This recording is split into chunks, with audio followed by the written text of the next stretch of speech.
Tonight we enter the forests of the Maya lowlands, where the ground itself seems to remember. In 2018, a remarkable survey using airborne laser mapping revealed tens of thousands of hidden Maya structures beneath the canopy of northern Guatemala.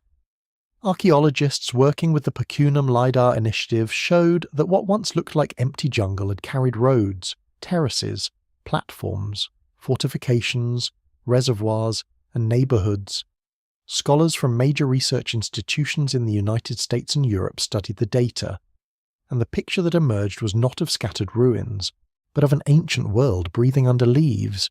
So, before you get comfortable, take a moment to like the video and subscribe, but only if you genuinely enjoy what I do here. And as the room grows quieter around you, you can write where you're listening from and what time it is there. You're not simply looking at ruins tonight. You're entering a civilization that refused to die. The air is warm at first. It presses softly against the skin, heavy with damp leaves, dark soil, and the faint green scent of plants drinking night moisture. Somewhere beyond sight, insects begin their thin, silver music. A bird moves once in the branches, then becomes part of the silence again. You stand at the edge of a forest that seems ordinary, until you remember what lies beneath it. Under your feet are stones that once carried footsteps. They are not arranged randomly. They do not belong to a people who wandered briefly through this place and disappeared into rumour. They belong to builders, farmers, astronomers, mothers, scribes, traders, rulers, mourners, and children. They belong to human beings who shaped the land carefully, then left enough behind for the forest to cover, but not enough to erase. That is the first unsettling truth. The Maya were never a single vanished kingdom, neatly born and neatly ended. They were a long unfolding of communities, languages, cities, beliefs, and stubborn continuity stretching across roughly 4,000 years. Their world reached from southern Mexico into Guatemala, Belize, Honduras, and El Salvador. It rose in lowland heat, mountain valleys, limestone plains, and coastal winds. It changed shape again and again, but it did not simply vanish. Modern textbooks once made the story feel tidy. There were beginnings, great cities, collapse, silence, rediscovery, nice and convenient. Humans do love a clean ending, especially when the real evidence refuses to behave. Records confirm that some Maya cities of the Classic period, especially between about 250 and 900 of the Common Era, built towering temples and carved monuments with astonishing historical detail.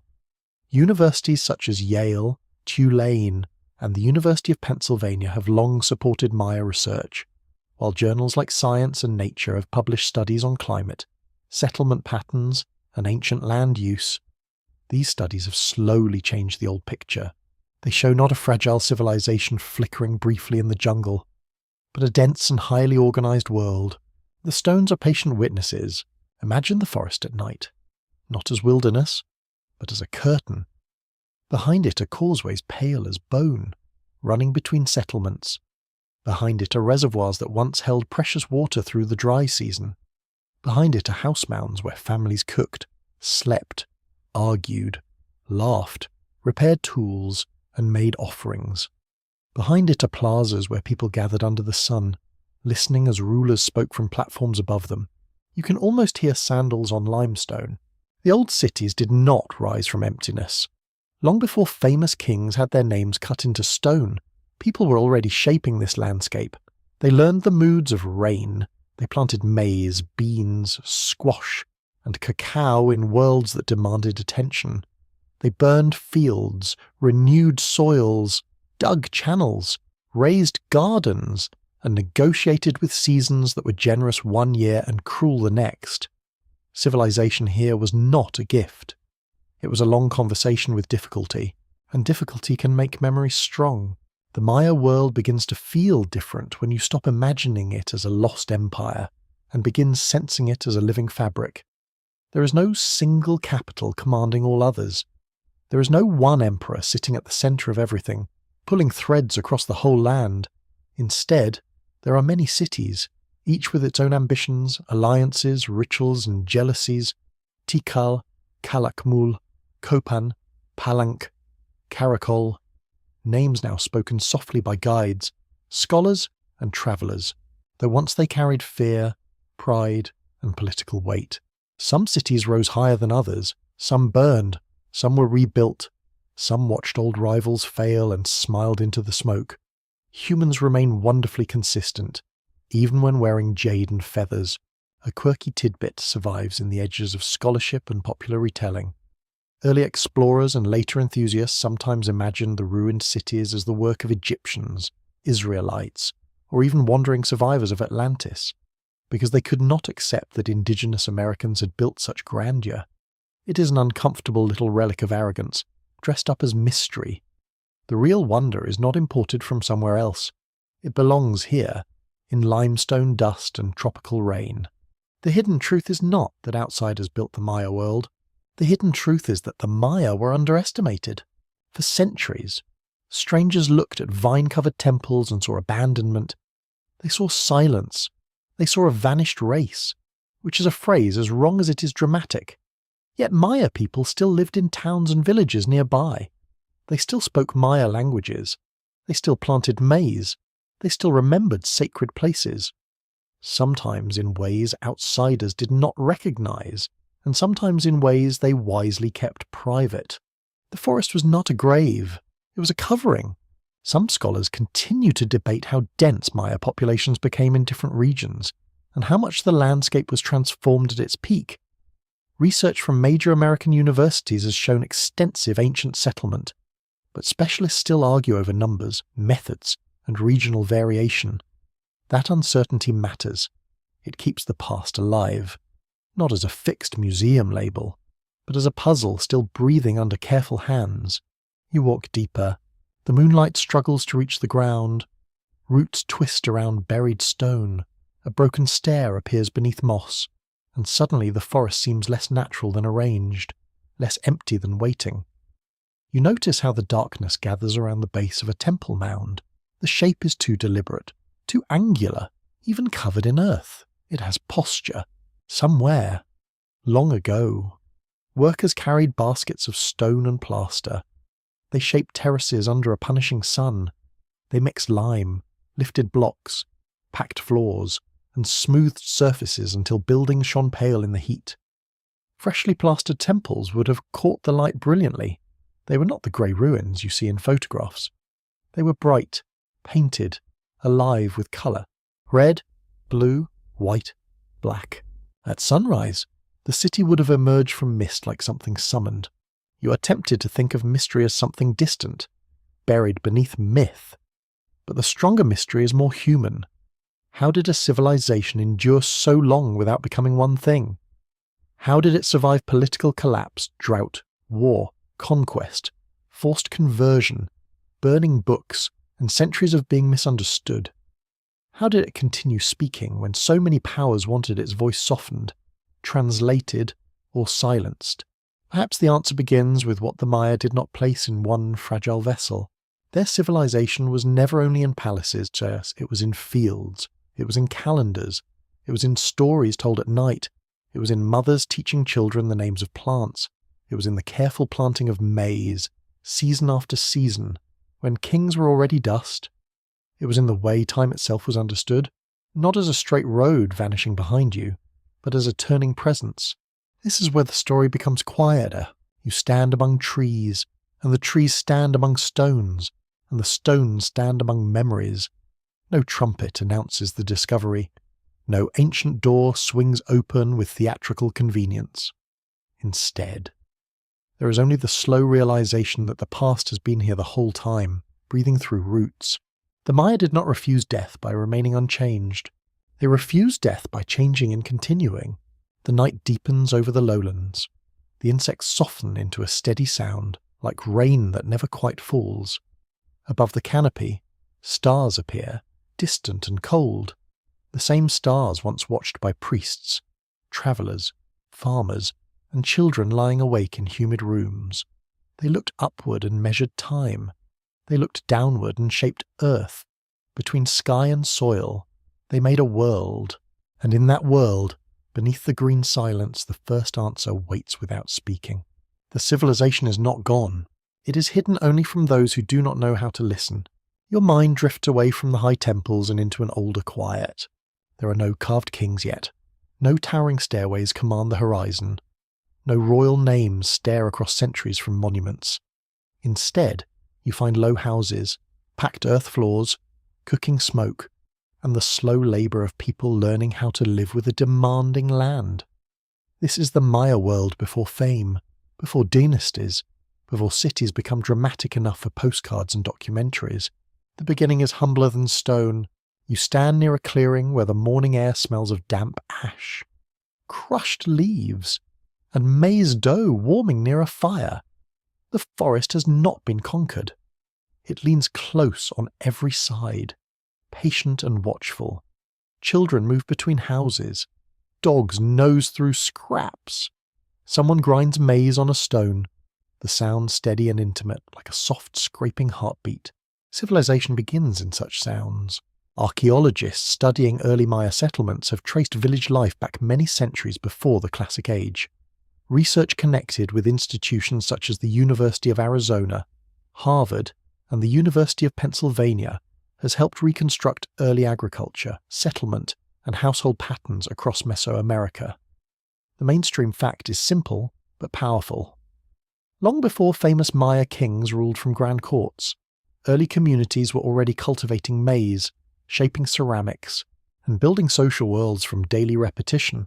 Not glamorous, perhaps, but glamour rarely feeds anyone.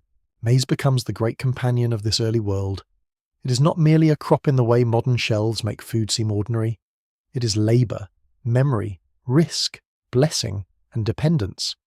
To grow it well, people must understand rain, soil, slope, heat, insects, timing, and storage. They must decide where to plant, when to burn, when to wait, and when to hope. Farming is not passive. It is a wager made with the sky. You feel that wager in the air. The first villages are not silent clusters of huts, drifting without plan. They are places of skill and decision. Clay is dug, kneaded, shaped, and fired into vessels. Stone tools are struck carefully into useful edges. Shells, obsidian, jade, salt, and cacao begin moving through exchange networks that stretch farther than one household could ever walk in a day. Even in early times, people are already connected. The world is wider than the clearing. You can imagine a woman lifting a clay pot from the edge of a fire. Her fingers know its weight before her eyes study it. Steam rises against her face. Nearby, an elder watches the sky with the practiced suspicion of someone who has seen seasons betray expectation. A young man repairs a thatched roof. A child carries water, serious with responsibility, because small tasks are never small when everyone depends on them. This is how endurance is built, not in a single heroic moment, not in one royal decree.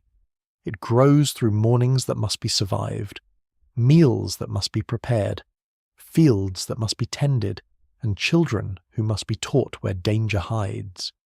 The Maya civilization does not appear suddenly, like a temple rising from mist. It gathers itself slowly through habits, experiments, and shared memory. Some scholars debate how quickly early communities became socially complex, and whether ritual gathering places came before permanent dense settlement in certain regions. Excavations at early sites have complicated older assumptions, especially as archaeologists uncover large platforms and ceremonial spaces from periods once imagined as simpler. The debate remains open, and that is exactly what makes this landscape feel alive. The ground keeps correcting the story. The ground has opinions. Early Maya people are not isolated from broader Mesoamerican currents. To the west and along the Gulf Coast, other cultures are also shaping new forms of authority. Art, trade, and ceremony. Ideas move. Materials move. Symbols move. Yet movement does not mean imitation. The Maya world takes influences, transforms them, and returns them with its own accent. That accent is rooted in place. The lowlands are beautiful, but they are not easy. In some areas, rivers are rare or seasonal. Limestone bedrock lets water vanish underground. The rainy season may bring abundance, while the dry season tests storage and planning. A village that survives here must become attentive. It must read small signs, clouds, bird calls, soil cracks, the smell of coming rain, the behaviour of the insects before storms. You begin to understand their intelligence differently. It is not only written in later glyphs, it is written in field systems, seed choices, burned patches, kitchen tools, storage pits, and trails between settlements. A civilization can think through its hands. It can reason through planting. It can remember through taste.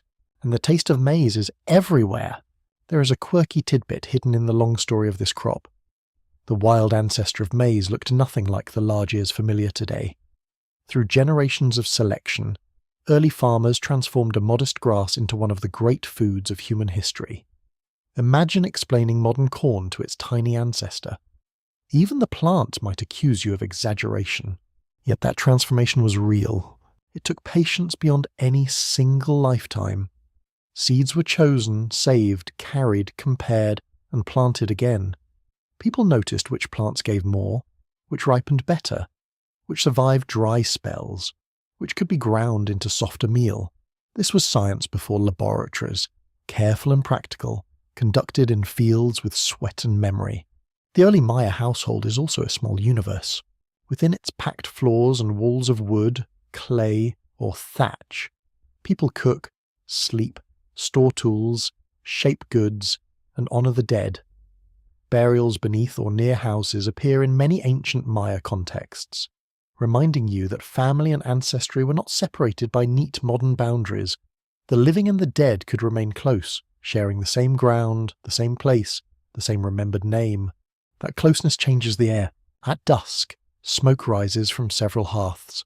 The light becomes amber and soft. Insects call from the edge of cultivation. A grandmother tells a story while twisting fibre or sorting seeds. Her words are not written, yet they shape the minds around her. Children learn which animals are dangerous, which plants cure, which stones cut well, which paths are safe, and which places should be approached with care. Knowledge travels through voices. In time, some villages grow larger. Shared spaces become more formal. Ceremonies gather people beyond one extended family. Leaders may begin as organizers, ritual specialists, successful farmers, traders, or people believed to hold special access to unseen forces. Authority does not always begin with crowns. Sometimes it begins with trust. Sometimes with fear. Sometimes with a person who knows when the rain should come and is right often enough to be listened to. A little prestige can grow teeth. You notice how a platform changes a gathering. One person stands slightly higher, others look upward. The difference is small at first, almost harmless. But height matters, visibility matters, repetition matters. A raised place becomes memory. Memory becomes expectation. Expectation becomes power. The path toward kingship is not yet complete, but the stones are being laid. Still, daily life remains the centre. Someone sharpens a blade. Someone washes child. Someone stores dried maize against hunger. Someone shapes a figurine from clay. Perhaps playful, perhaps sacred, perhaps both. Modern categories do not always fit comfortably here. The ancient world refuses to separate usefulness from meaning as cleanly as we do. A pot can hold food and memory. A field can feed bodies and speak to gods.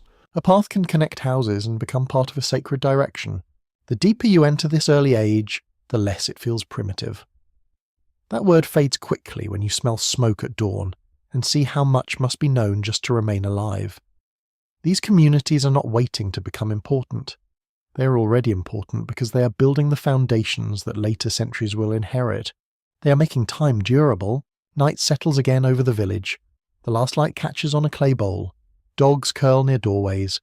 The forest presses close, but not as an enemy only. It is pantry, danger, pharmacy, spirit house, and neighbour. The people do not own it completely, nor they negotiate with it.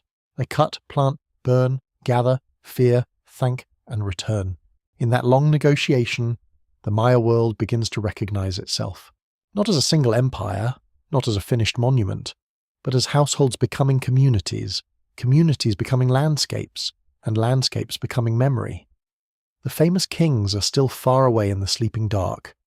The great cities have not yet lifted their temples to the stars, but the civilization is already alive. It breathes through maize, it waits in clay, it gathers in the warmth around a fire, where someone tells a child where the first seeds came from and why the rain must never be taken for granted.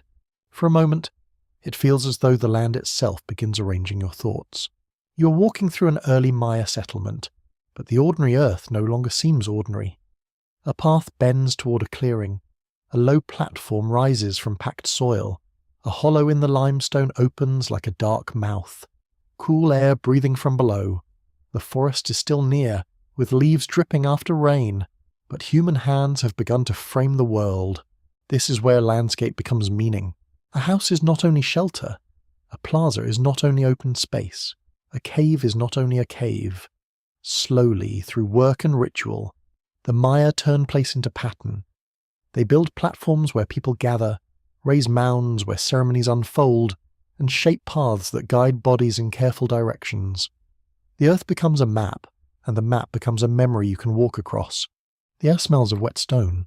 In the distance, someone beats a drum with a low, patient rhythm. It does not sound like entertainment. It sounds like instruction.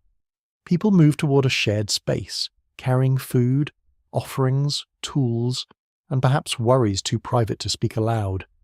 Their sandals press into damp ground. Their shadows pass over clay, root, and limestone. A civilization begins when space teaches behavior. Archaeological work across early Maya regions has shown that ceremonial architecture appeared surprisingly early in some places. Research associated with major universities and published in leading scientific journals has described large platforms, plazas, and planned spaces dating to deep periods of Maya development. One mainstream fact stands quietly here. Long before the best-known temple cities, Maya communities were already organizing public landscapes for gathering, ceremony, and shared identity. That is not a small thing. To build a platform requires planning. People must agree, or be persuaded, or be compelled. Soil must be moved. Stone must be carried. Surfaces must be leveled and renewed. The work asks for coordination beyond one household. It also creates something larger than labor. Once people build a place together, the place can begin building them in return. You feel that return in the plaza. Open space changes the body, voices carry farther, footsteps become visible. A person standing at one edge can be seen by many. A procession can cross the center slowly, turning movement into drama. Children learn where to stand without being told twice. Elders remember ceremonies from years when the rains came late. Young people watch and absorb rules older than their own names. Stone and soil become teachers. The Maya landscape grows around certain powerful ideas. Caves lead downward into darkness, where water gleams and echoes answer footsteps. Mountains rise upward, even when built by human hands as pyramids or temple platforms. Open plazas hold the middle ground, where people stand between sky and underworld, between ancestors and descendants, between hunger and hope. It sounds poetic.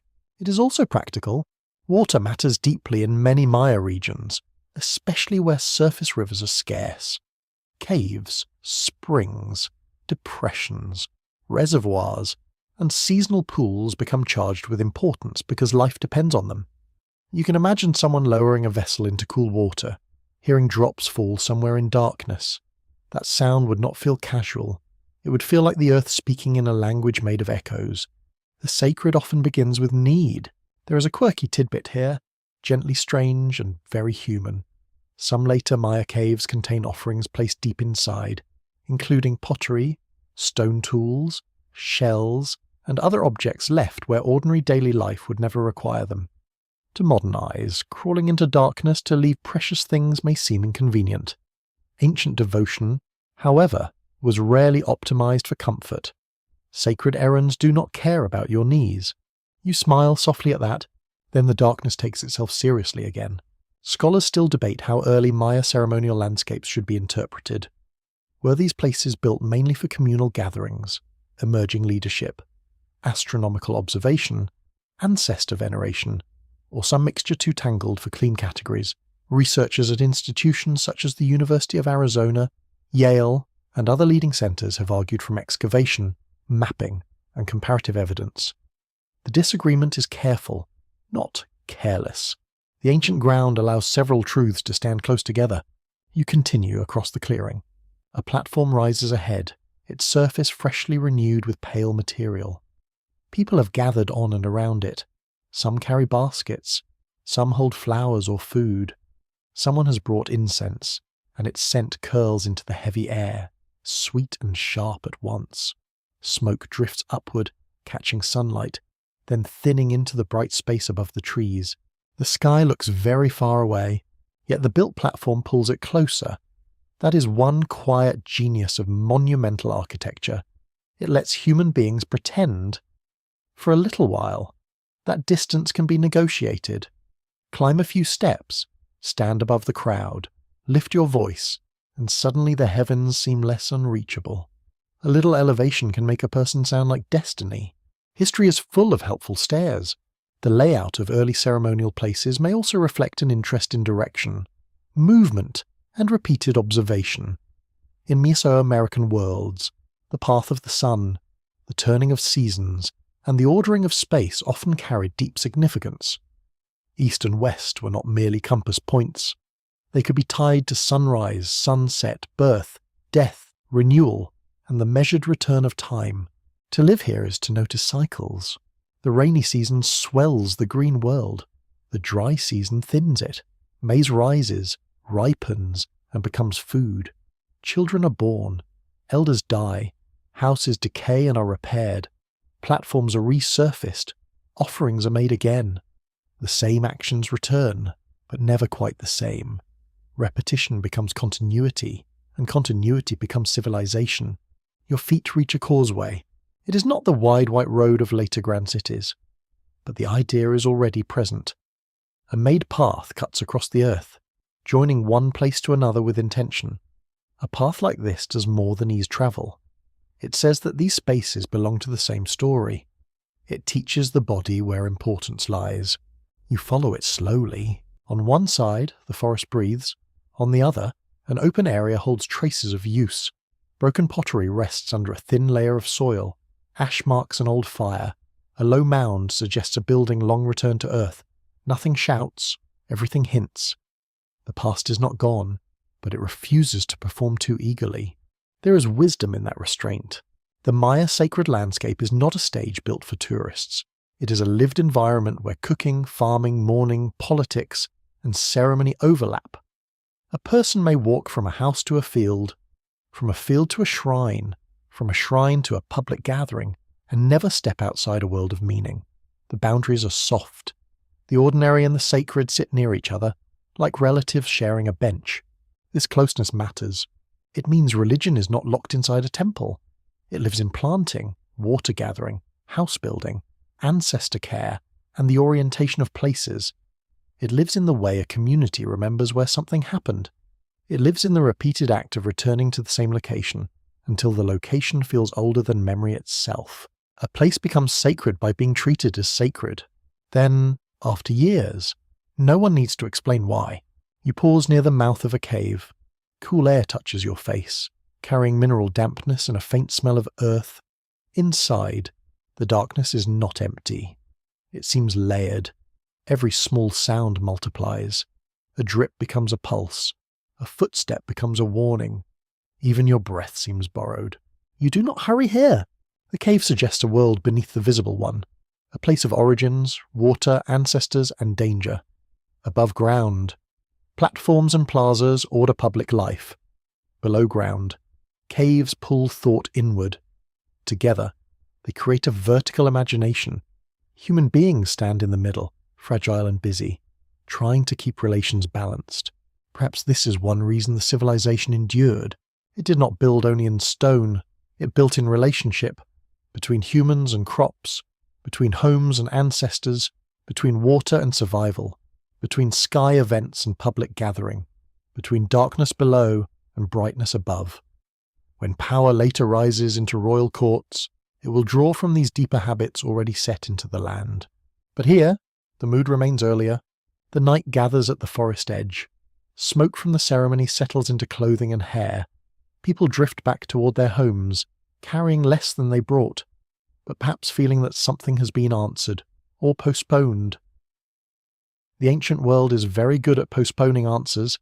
The platform remains in the dimming light. The path remains. The cave remains.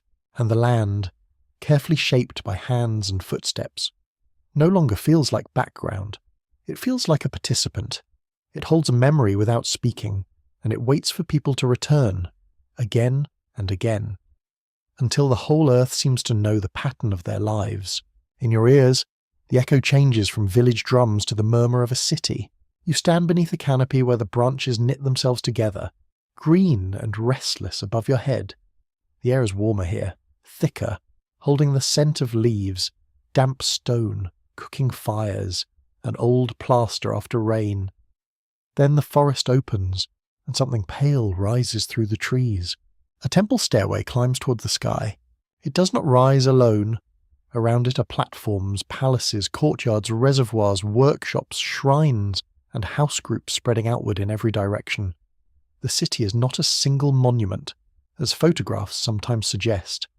It is a living body, with roads as veins, plazas as lungs, and homes as the quiet cells that keep everything alive. The green shadows hide a metropolis. This is the rise of the great Maya centers, when settlement becomes city and city becomes theatre. Places such as Tikal, Calakmul, El Mirador, Caracol, and many others begin to dominate landscapes through architecture, trade, ritual, and political ambition.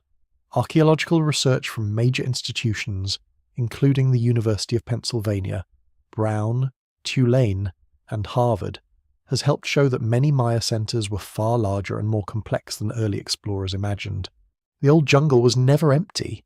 It was crowded with intention. You walk along a raised road in the early light. Its pale surface catches the dawn before the forest floor does.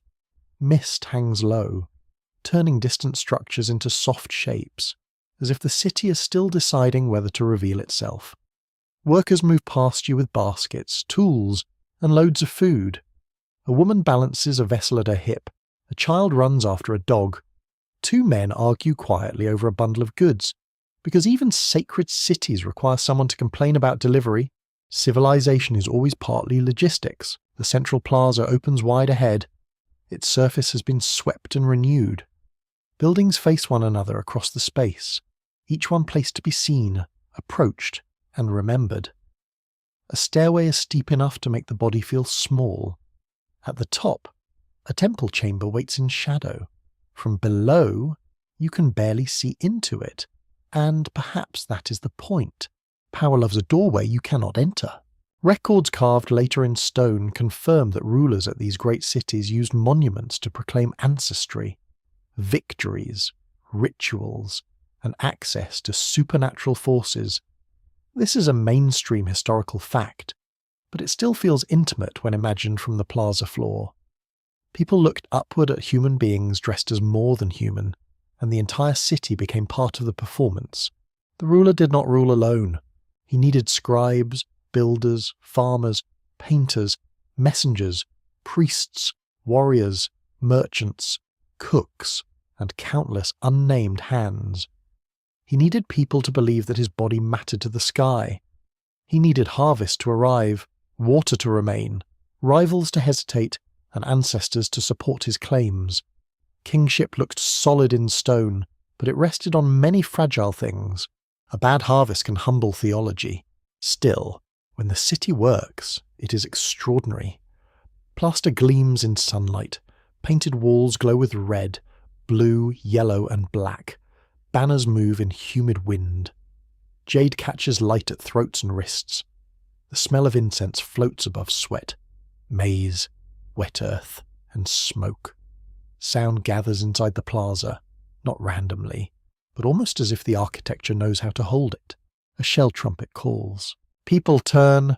For one suspended moment, every face looks toward the same place. That is what a great city can do. It can gather hundreds or thousands of separate worries and aim them in one direction. It can make hunger, fear, ambition, devotion, gossip, and boredom stand together under the same sky. You feel the weight of that unity, yet the city is not only grandeur. Behind formal plazas, smaller courtyards hold quieter lives. Artisans shape obsidian blades that catch the light like black water. Painters prepare pigments. Weavers twist fibre. Cooks grind maize until their shoulders ache. Traders sort goods from distant places, including shells, feathers, cacao, salt, and stone. In the shadows of great temples, everyday labour continues with almost stubborn calm. That stubbornness is the engine. The great centres depend on food. They depend on fields spreading beyond the ceremonial core, on terraces, wetlands, managed forests, garden plots, and stored harvests. The Maya did not merely place cities in nature. They altered the environment in careful and sometimes intense ways. They drained, raised, planted, burned, protected, and redirected. Their cities were not separate from ecology. They were negotiations with it. Some negotiations last for centuries. Some become dangerous. Scholars continue to debate how sustainable different Maya urban systems were, especially in lowland environments where rainfall could vary sharply. Some researchers emphasize sophisticated land management and resilience. Others point toward long-term pressure, soil exhaustion, drought stress, and political competition. The debate remains open because the Maya world was not one simple case. Each region tells its own version of success and strain. Their complexity is important. A forest city can look timeless from a distance, but it is always changing. New temples are built over older ones. Flaws are repaired. Monuments are reset. Alliances shift. A royal marriage brings temporary peace. A captured noble brings public humiliation. A child prince inherits a throne too large for his hands. A rival city watches from far away, calculating the cost of patience. In stone, dynasties seem calm. In life, they tremble. There is a quirky tidbit hidden in the architecture itself. Many Maya buildings seen today are not original single structures, but later constructions built over earlier ones, like sacred nesting dolls made of stone and plaster. A temple might contain the bones of an older temple inside it. Even buildings had ancestors. Apparently, the past was not demolished so much as politely buried and stood upon. That is oddly human. People do the same with memory. You climb a few steps, slowly, because the stair is steep and the heat is not kind. The stone is rough under your palm. Each step changes the sound of the plaza below. Voices soften. Wind becomes clearer. Birds flash through open air at the height of your eyes. By the time you reach the upper platform, the city spreads below in broken patterns of roof, smoke, courtyard, and green. From here, rule seems possible. That may be part of the illusion. The king, standing above the people, could appear to connect earth and sky. But he also stood exposed. Every failed omen, every military defeat, every hunger season could climb those stairs after him. The higher the platform, the farther the fall. Maya rulers understood display, but display brings danger. To be seen is to be judged. The city watches its own gods carefully, far beyond the central precinct. Neighbourhoods extend into the forested margins. Families live in house compounds arranged around patios. They store tools, raise children, repair roofs, honour ancestors, and carry food toward markets or festivals. Their lives do not always appear in royal inscriptions, but their presence is written into the landscape through thousands of small mounds and domestic traces. Greatness is crowded with the unnamed. As afternoon thickens, the city changes colour. White plaster becomes gold. Shadows lengthen under roof lines. Smoke from cooking fires begins rising from many homes at once, turning the air blue and fragrant. The plaza, so bright under noon, becomes softer and more mysterious. The temple steps darken. The doorway at the summit becomes a rectangle of blackness. You sense why people returned there. The city gives shape to awe. It takes the old sacred landscape of paths, caves, platforms, and directions, then magnifies it until the entire community lives inside a constructed cosmos. Stone mountains rise where natural hills are absent. Roads bind districts and allied places. Reservoirs hold water like captured seasons. Monuments give royal memory a public body. And still, beneath all grandeur, there is uncertainty. A dynasty can carve its name into stone. Rain may ignore it. A ruler can claim descent from sacred ancestors. An enemy may capture him. A city can build higher than any nearby rival. The forest may one day climb its stairs with patient roots. The Maya city knows this, perhaps. It shines anyway. Night falls across the great centre. Torches appear along paths. Voices fade into separate courtyards. Somewhere, a drum beats slowly, no longer summoning a crowd, but marking time for those still awake. Above the temples, stars open one by one, familiar and remote. The city rests beneath them, vast and fragile. It is not a ruin yet. It is breath, heat, ambition, prayer, and labour. It is a place where human beings have decided that memory must be made visible, that power must climb, and that the forest itself can be persuaded to hold a city in its green hands. The city grows quieter, and the stones begin to speak in another way. You're standing before a carved monument, its face worn by rain, roots, heat, and the slow patience of centuries. At first, it seems almost decorative, curving shapes, seated figures, bars, dots, animal faces, human profiles, strange signs arranged with careful discipline. Then your eyes settle and the surface changes. It is not ornament alone. It is language. The silence has grammar. Maya writing is one of the most remarkable achievements of the ancient Americas. Records confirm that scribes used a complex system combining signs for sounds and signs for whole words, allowing them to record names, dates, royal deeds, rituals, warfare, births, accessions, and deaths. Scholars connected with institutions such as Harvard, Yale, the University of Texas, and the University of Pennsylvania helped advance the decipherment of these inscriptions, while museum collections preserved painted vessels, carved lintels, and folded books that carried fragile pieces of the same tradition.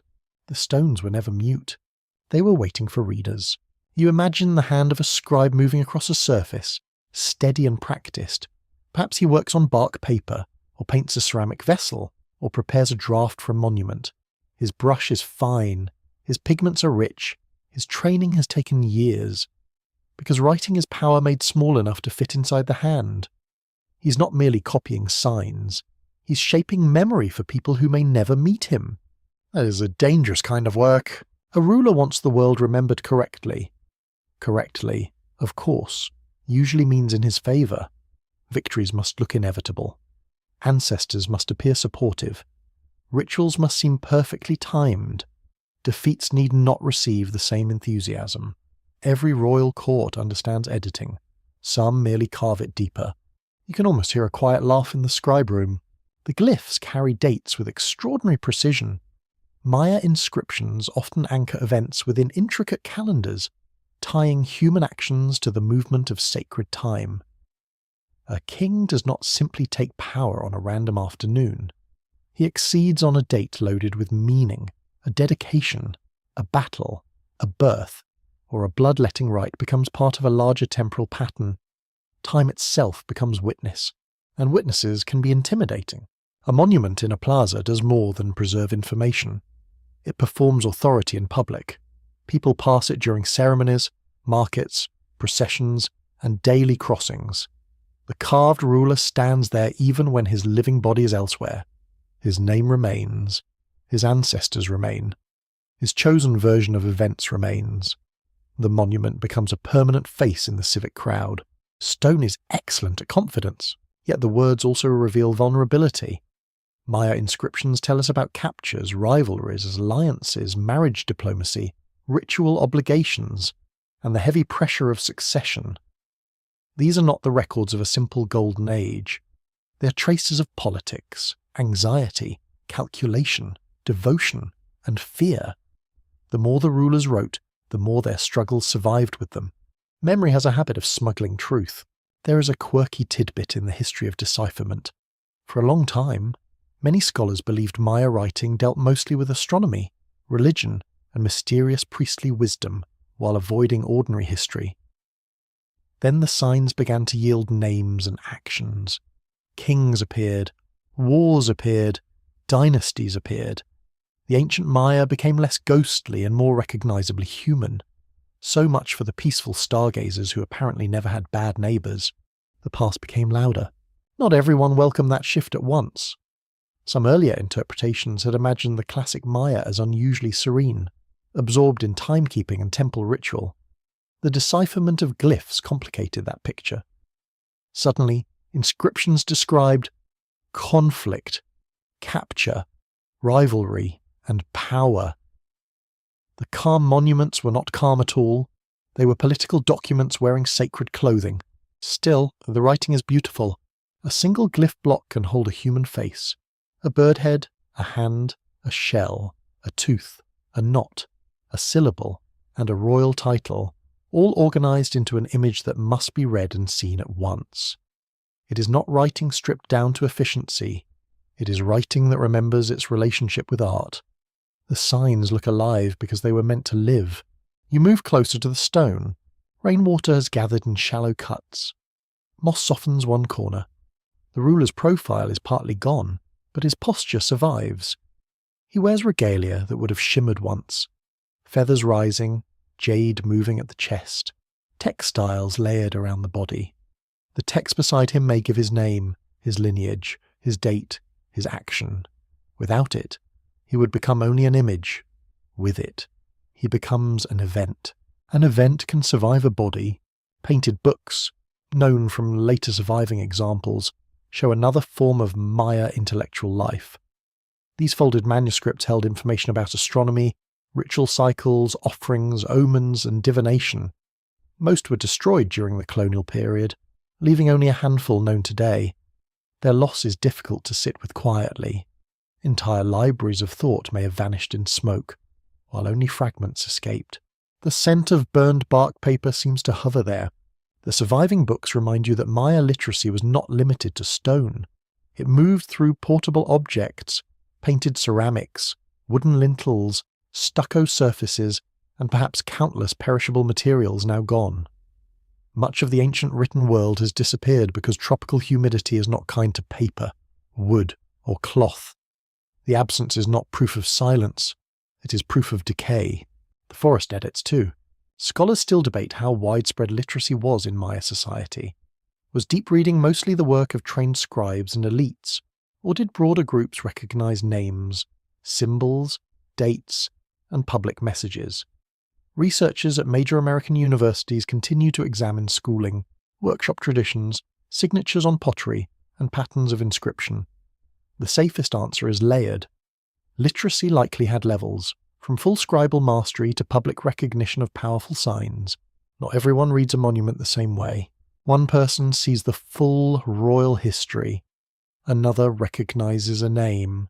Another knows the date is important because elders say so. A child sees the figure and remembers the day drum sounded nearby. Meaning does not arrive evenly. It spreads like smoke, thinning as it travels, but still changing the air. This is how writing enters a community. You picture a scribe seated in a palace room where light falls through an opening. The smell of pigment mixes with sweat, bark paper, and polished wood. He trains a younger hand, correcting the curve of a sign. The apprentice tries again. The master sighs softly, because every civilization depends on someone being disappointed with the student's spacing. Even the sacred needs neat margins. A vessel nearby carries painted figures and glyphs.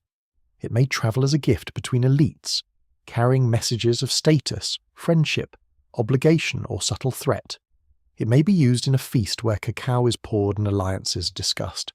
Later, it may enter a tomb, placed near someone whose name deserves to be accompanied into darkness. Objects remember where people cannot. Writing also resists oblivion by giving shape to sequence. First came the birth, then the accession, then the ritual, then the victory, then the dedication, then the death. Human life becomes ordered, not less fragile, but more legible. A dynasty can present itself as continuity, even when succession was messy. Rivals were dangerous, and the future was never guaranteed. The glyphs make uncertainty look ceremonial. There is something deeply moving in that effort. The Maya knew time consumed everything. Bodies failed, Paint faded, plaster cracked, enemies toppled monuments, forests covered plazas, yet they carved anyway. They painted anyway. They folded books and taught signs and counted days. They acted as though memory could be defended. Perhaps it can. Not perfectly, not forever, but enough. Night falls over the carved stone. The plaza empties until only insects and distant footsteps remain. The glyphs catch the last light in their shallow grooves. You cannot hear the ancient language aloud, but you sense its presence, compressed into signs that once carried breath, authority, prayer, and ambition. The monument stands in darkness. It does not explain everything. It gives only fragments, dates, names, gestures, claims, and ceremonial echoes. Yet fragments are sometimes the most faithful kind of survival. They do not pretend to be whole. They invite careful listening. They ask you to lean closer, to notice what rain has spared, and to understand that a civilization refusing to die first learned how to write against forgetting. The night sky opens above the city, and time begins to feel almost physical. You're standing in a plaza after sunset. When the heat finally loosens its grip on stone, the air smells of cooling plaster, wood smoke, damp clothing, and crushed herbs near the doorways of sleeping houses. Above you, stars gather slowly, not as decoration, but as ancient signals. They are watched with care, they are counted, they return. Nothing in this sky is casual. A priest, astronomer, or trained observer stands somewhere nearby, perhaps on a platform where the horizon can be studied. His eyes know where the sun rises at certain seasons. His memory holds intervals, cycles, warnings, and expected returns. He does not watch the heavens for beauty alone. Although beauty is certainly present, he watches because time has power, and power must be negotiated. The Maya did not merely live inside time, they built with it. One mainstream historical fact rests at the heart of this world. Maya communities developed several interconnected calendar systems, including a sacred 260-day cycle, a 365-day solar count, and a long count used to place events across vast stretches of time.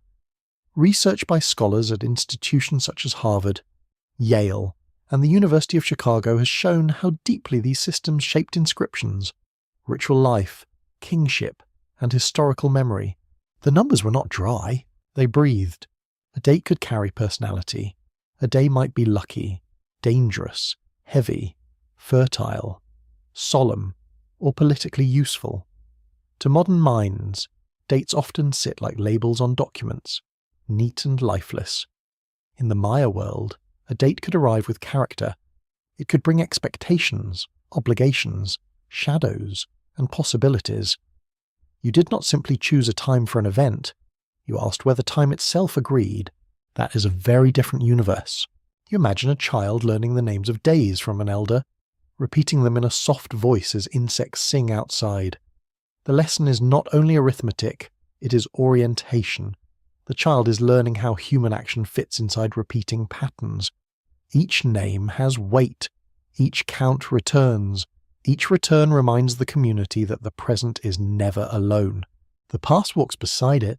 The 260-day sacred cycle may have been connected to ritual, divination, human gestation, agricultural rhythms, or older Mesoamerican traditions still debated by scholars. The 365-day solar cycle followed the broad rhythm of the year, though without the same adjustment used in modern leap year systems. Together, these counts formed repeating combinations, making each day part of a larger turning design. Time becomes a woven mat. One strand is sacred, one strand is seasonal, another reaches far into historical depth.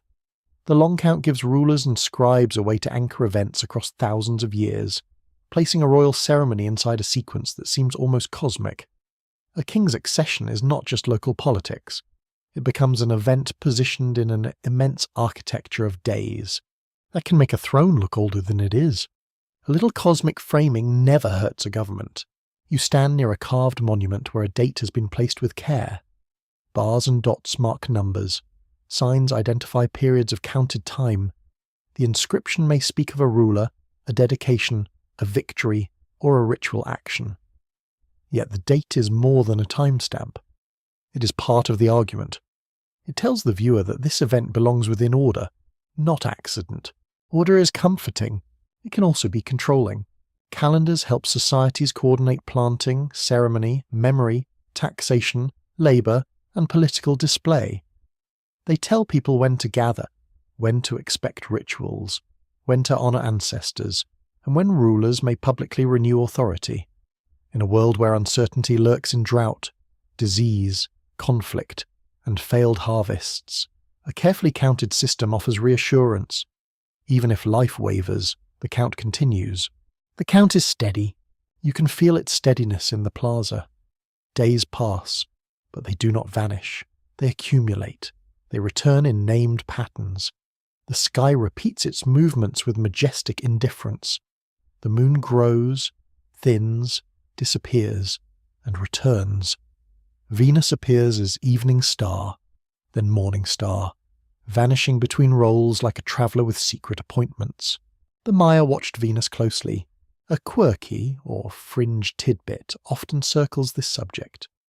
Some modern enthusiasts have claimed that Maya calendar knowledge proves contact with aliens, lost planets, or hidden cosmic warnings aimed at modern humanity. It is a dramatic idea, certainly convenient for book covers, yet the more impressive truth is calmer. Human beings, without machines, watched the sky for generations and recorded patterns with devotion. No spaceship is required, only patience. The Dresden Codex, one of the few surviving Maya books, preserves complex astronomical tables, including material related to Venus and eclipses. Its pages remind you that observation could become prediction, and prediction could become ritual power. To foresee a celestial event is to appear close to the hidden machinery of existence. A ruler advised by such knowledge could seem wrapped in certainty, but certainty is often borrowed. The sky gives patterns, not mercy. A predicted Venus appearance does not guarantee rain. A sacred date does not prevent illness. An eclipse table does not stop ambition from poisoning a court. The calendars offer structure, but they do not erase suffering. Perhaps that is why they feel so human. They are not evidence that the Maya controlled time. They show how carefully people listen to it. Listening can be a form of survival. Scholars still debate the exact relationships between astronomical observation, agricultural planning, divination, and political ritual in different Maya periods and regions. Some emphasize the practical value of seasonal tracking. Others stress royal ideology and ceremonial performance. Specialists in archaeoastronomy continue to examine building alignments, inscriptions, horizon markers, and codical tables. The open question is not whether time mattered, it is how many layers of meaning move through each count. The layers are the mystery. A temple may face a meaningful horizon point. A monument may mark an important period ending. A ceremony may be timed to renew cosmic balance. A farmer may care less about royal numerology than the first reliable rains. Yet all these concerns can exist together. Ancient life is rarely tidy enough to fit one explanation. The plaza itself feels like a clock. At dawn, light touches one building first. At noon, shadows shrink beneath bodies. At sunset, the western sky burns and fades. Across seasons, the path of the sun shifts along the horizon, and trained eyes notice. Over years, the moon and planets make their slow returns. Over generations, the count binds remembered events into something larger than memory. You stand inside measured breath. The Maya idea of time was not simply circular, though people often describe it that way. It was layered, repeating, and forward-moving at once. Cycles returned, but history still accumulated. A day name might come again. Yet the people standing beneath it had changed. A period ending might echo an older one, yet the city facing it had new rulers, new enemies, new fears. Return is not repetition. It is resemblance with memory. This is why the calendar could feel alive. It did not promise that everything would be the same. It suggested that patterns mattered, that certain moments carried inherited force, and that human beings lived within repeating doors. Some opened easily, some required offerings, some were best approached with caution. In the darkness, a drum sounds once, then silence settles again. You imagine someone in a royal court preparing for a period-ending ceremony. The date has been calculated far in advance. Workers clean plasters, artisans prepare regalia, scribes arrange texts, offerings are gathered, the ruler rehearses stillness, because public holiness often depends on looking as though your knees never hurt. The day arrives, people gather beneath sun and shadow. The king performs what must be performed. The count turns, the city breathes around him. In that moment, politics, astronomy, religion, labour, and theatre become one continuous act. Everyone can see that time has been acknowledged. Whether time is satisfied is another matter. The ancient world rarely gives receipts. Later, when the plaza empties, the count continues without applause. Night returns. Stars appear again above roofs and trees. A child falls asleep while an elder murmurs day names. A scribe marks numbers by lamplight. A farmer wakes before dawn, thinking less about cosmic cycles than soil moisture, because philosophy is easier after breakfast. Both concerns belong here. The genius of Maya time is that it can hold them together. It can hold the king and the farmer, the planet and the seed, the carved monument and the remembered birthday, the fear of drought and the beauty of recurrence. It turns history into something wider than a line. It makes every moment feel accompanied by older moments, and by moments still waiting. You look up once more. The stars do not explain themselves. They do not need to. Their slow return has already shaped human attention into calendars, rituals, stories, and stone. Beneath them, the Maya world continues to count, not because counting defeats death, but because counting gives form to endurance. And in the stillness, time seems to breathe again. A cold touch of jade rests against a ruler's chest, and the whole court watches him breathe. You stand inside a palace chamber where the air is thick with incense, body heat, woven cloth, and the faint mineral smell of painted plaster. Outside, the plaza waits beneath the sun. Inside, attendants move carefully around a man who's not allowed to be merely a man.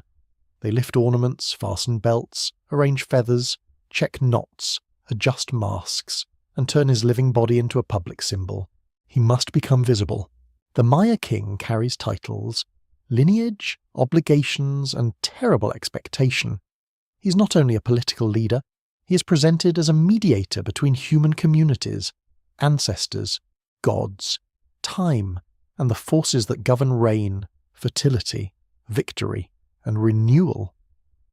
Records carved on monuments confirm that rulers performed ceremonies, marked period endings, claimed divine connections, and celebrated dynastic events with great precision. Power here is heavy. It presses into the shoulders like regalia. Research from major universities such as Pennsylvania, Harvard, and Yale has helped reconstruct Maya kingship through inscriptions, tombs, palace architecture, and courtly art. The mainstream fact is clear. Classic Maya rulers used ritual display, genealogy, warfare, building programs, and written history to sustain authority. Their power was not imaginary, but it was never simple. It required constant performance. A ruler had to keep convincing the world. You watch as the king's face is painted, red pigment touches skin, black lines sharpen the eyes. A headdress rises above him with bright feathers that tremble slightly whenever he moves. Jade beads click softly against one another. The sound is small, almost delicate, yet everyone nearby understands its meaning. Wealth has a sound, authority has a smell. Holiness needs costume, apparently. Even gods require tailoring. Outside, drums begin at a slow pace. The ruler stands. His attendants step back, and for one breath, the chamber feels uncertain. He's still flesh. He may be tired. He may fear a rival city. He may dislike the heat pressing under his ornaments. But the door opens, light floods in, and doubt must remain behind him. The plaza receives him. People gather in the open space, looking upward as he emerges. Some have travelled from outlying settlements. Some belong to noble houses. Some are commoners whose work fills storehouses and feeds ceremonies. They see the feathers, jade, painted skin, and formal movement.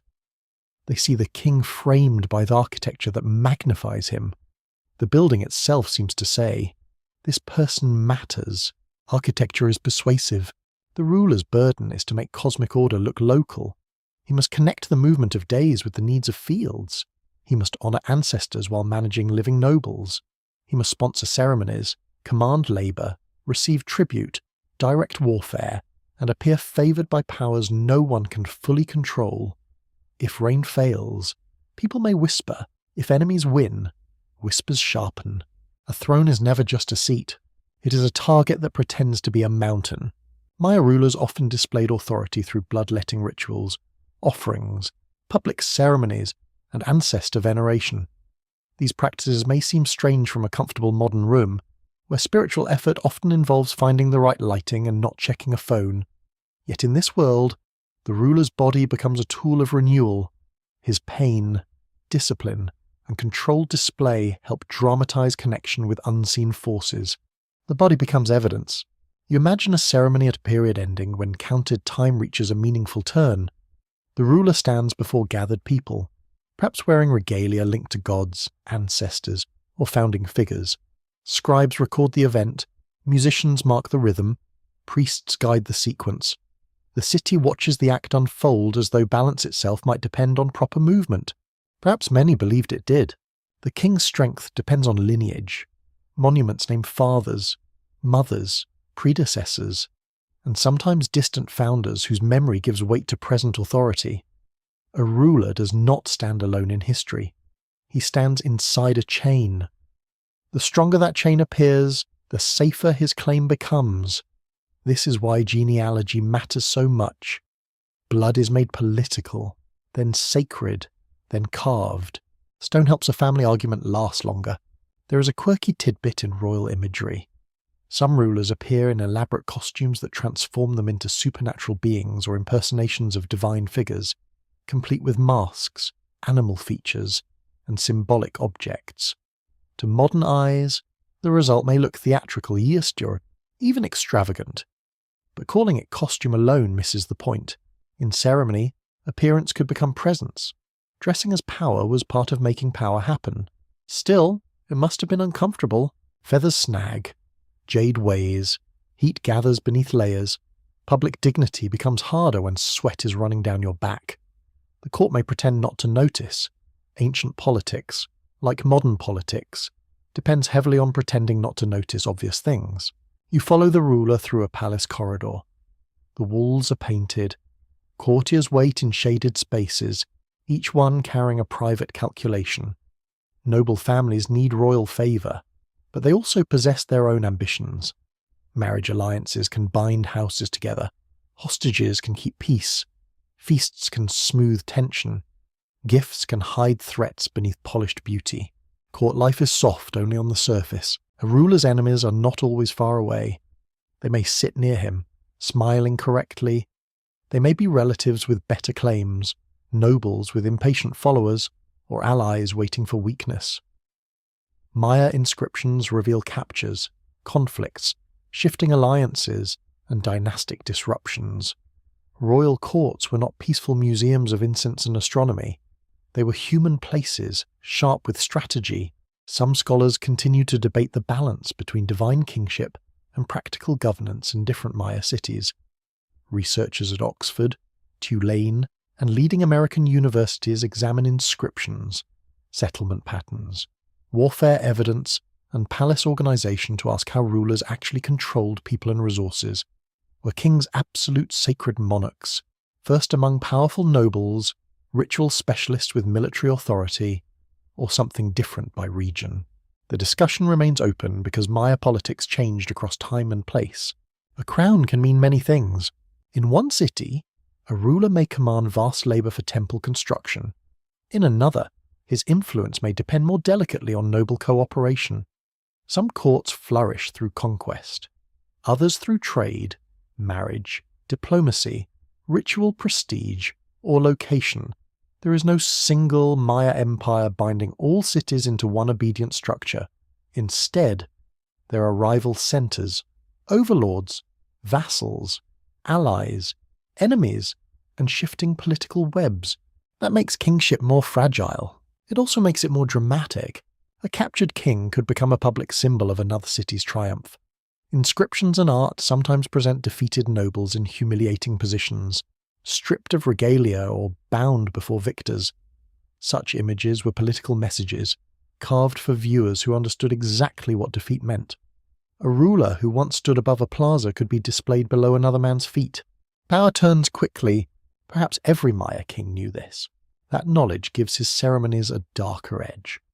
When he ascends the stair, he is not only announcing strength, he is pleading with memory, time, ancestors, nobles, farmers, warriors, and gods to keep agreeing with him. His face may be calm, but his position is made from attention. If enough eyes turn away, kingship begins to thin. You see him seated on a throne in a chamber thick with incense smoke. Petitioners approach, messengers arrive from distant places, scribes listen, nobles speak carefully. A marriage proposal is discussed, tribute is counted, an omen is reported, a rival ruler's movement is mentioned, and for a moment, the room seems to tighten. Even silence becomes political. The ruler answers with measured words. He cannot speak like an ordinary angry man, even if anger burns in him. His voice must carry weight, his gestures must be controlled. Too much softness invites contempt. Too much force invites resistance. Kingship is the art of standing still while many invisible things pull at the body. Outside, the city depends on the result. Farmers need predictable obligations. Traders need safe routes. Artisans need patrons. Nobles need status. Priests need rituals performed correctly. The dead need remembrance. The future needs heirs. The ruler stands at the meeting point of all these demands, dressed in splendor that both glorifies and traps him. The jade shines. The flesh beneath it is mortal. As evening settles, the public ceremony ends. People drift from the plaza, carrying impressions, gossip, reassurance, doubt, and dust on their feet. The ruler withdraws behind walls. Attendants remove heavy ornaments. Feathers are laid aside. Paint begins to smear. The divine image softens back into a tired human face. This is the secret behind royal grandeur. The king must look eternal, while living hour by hour. He must speak for gods, yet worry about rivals. He must embody order, while knowing that drought, hunger, and ambition can undo any carved claim. His burden is not simply to rule. It is to make a fragile world believe in its own continuity. Night covers the palace. The last incense fades into the rafters. Somewhere in the darkness, a scribe records a date, a title, a ritual, a name. The carved version will be smoother than the lived one. It will have fewer aches, fewer doubts, fewer whispered threats in shaded rooms. But beneath the formal words, the truth remains. The Maya king carries a civilization on his painted skin, and no amount of jade can make that burden light. Beyond the palace walls, the city lowers its voice and becomes more human. You leave the carved stairways, the painted chambers, and the careful theatre of kings. The path turns toward house compounds where smoke rises from hearths, and the scent of warm maize settles into the morning air. Here, the great civilization does not look like a monument. It looks like a woman kneeling beside a grinding stone. It sounds like children arguing over a small task. It feels like rough wood, damp earth, and hands made strong by repetition. This is where endurance lives. The ancient Maya world depended on people whose names were rarely carved for strangers to admire. Farmers, potters, weavers, salt workers, cooks, hunters, builders, merchants, healers, midwives, servants, elders, and children all held the world together in quieter ways. A king could stand on a platform and claim divine favour, but someone still had to bring food into the city. Royal speeches are easier after breakfast. Archaeological research from major institutions such as the University of Pennsylvania, Harvard, and Tulane has shown that Maya commoner households were complex centres of production, ritual, and family memory. Excavated house platforms, tools, burials, storage pits, and refuse deposits reveal lives shaped by work, status, belief, and adaptation. The mainstream fact is steady and important. Maya civilization was sustained not only by courts, but by countless households managing labour, food, skill and tradition. You step into one such compound. The houses are arranged around a small patio. Their walls may be made of perishable materials, their roofs thatched against rain and sun. A low platform lifts the living space above damp ground. Nearby, a hearth sends up smoke that clings to hair and woven cloth. A grinding stone waits near the work area, heavy with use. It has known more mornings than any king. The sound begins softly, stone on stone, maize becoming meal. A woman leans forward with practiced strength, pushing the handstone again and again. The motion is calm, but the labour is real. It shapes shoulders, wrists, breath, and time. Beside her, a child watches, learning without ceremony. This is education before schools, knowledge passed by proximity, correction, and imitation. The lesson is in the hands. Farming begins beyond the patio, where fields open in patches among trees, slopes, wetlands, or manage gardens depending on region. People cultivate maize, beans, squash, chili, cacao, cotton, and other useful plants. They know which soils tire quickly, which places hold moisture, which insects warn of trouble, and which seeds are worth saving. Their science is practical, patient, and local. It does not need marble halls. Records from environmental studies and archaeological surveys confirm that Maya farmers used varied strategies, including terraces, raised fields, forest gardens, and water management in different areas.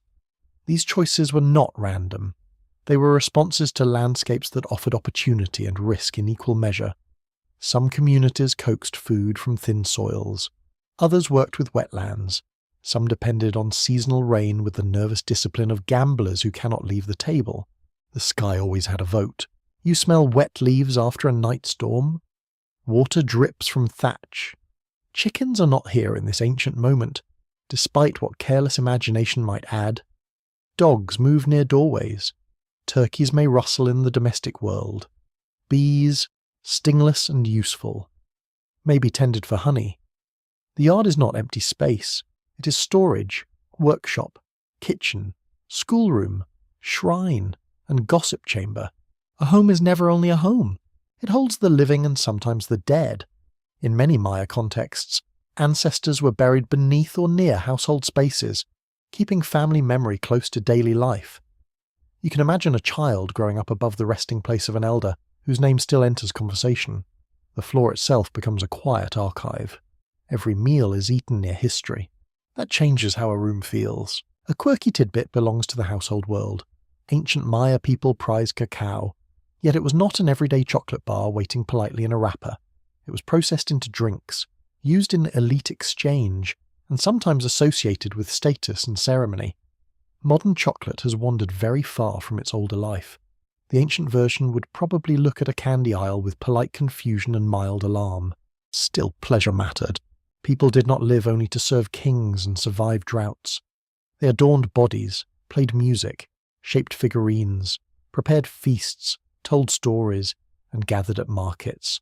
They laughed, they flirted, they complained about neighbours, they taught children manners, or tried to. Humanity refuses to become solemn just because archaeologists are watching from the future. You hear a marketplace before you see it. Voices overlap beneath the heat. Goods lie arranged in careful groups.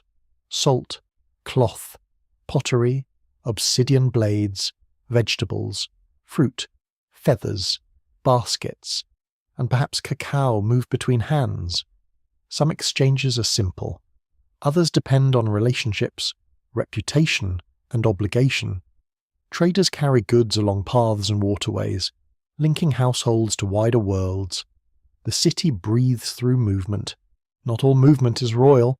Artisans work with skill that later centuries may overlook because it appears in fragments. A potter shapes clay by hand, feeling thickness through the fingers. A stoneworker strikes obsidian with controlled force, releasing a sharp edge like captured night. A weaver prepares cotton thread, patient as rain. A shellworker smooths and drills ornaments from distant coasts. Each craft carries geography. Materials arrive from far away. making households part of broad networks. Obsidian may come from highland sources. Shells may come from seacoasts. Jade travels through exchange and prestige routes. Salt moves where bodies and food preservation require it. Even a small object can carry the memory of a long journey. You lift a polished bead in your imagination. It is cool at first, then warms against the skin. Someone found the stone. Someone traded it. Someone shaped it. Someone wore it. Someone lost it or placed it deliberately in the ground. Archaeology often begins with objects, but objects are only frozen gestures. The real story is movement, desire, labour, and touch. Scholars continue to debate the degree of inequality within Maya communities, especially between elite courts and commoner households. Research from universities such as Stanford, Vanderbilt, and the University of Arizona examines diet, burial goods, house size, skeletal remains, and craft production to understand class, status, and access. The debate is not whether inequality existed, it is how deeply it shaped daily life across regions and centuries. The answer changes from place to place. Some households have larger platforms, better goods, richer burials, or closer ties to centres of authority. Others show simpler equipment and fewer prestige items. Yet common does not mean passive. Families made choices within limits. They preserved traditions, moved goods, adjusted crops, joined ceremonies, resisted demands, and survived political storms that began far above them. The humble were not invisible to themselves. You sit in the shade near a doorway while afternoon heat gathers. A child scratches lines in dust. An elder repairs a tool. Someone stirs a pot, and the smell of chili, squash, and maize rises together. In the distance, a temple roofline cuts the sky. But here the rhythm belongs to the household. Work begins, pauses, resumes, and folds into conversation. This is civilization at its most durable. Grand monuments can be abandoned. Royal names can be broken. Painted walls can flake into dust. But the habits of daily life are harder to kill. Planting, grinding, weaving, healing, feeding, mourning, teaching, and remembering can travel from one political world into another. They do not require a palace to continue. They only require people. Even ritual has a household scale. Small offerings may be made near domestic spaces. Incense may rise in a courtyard. Ancestors may be addressed in quiet acts never carved on public stone.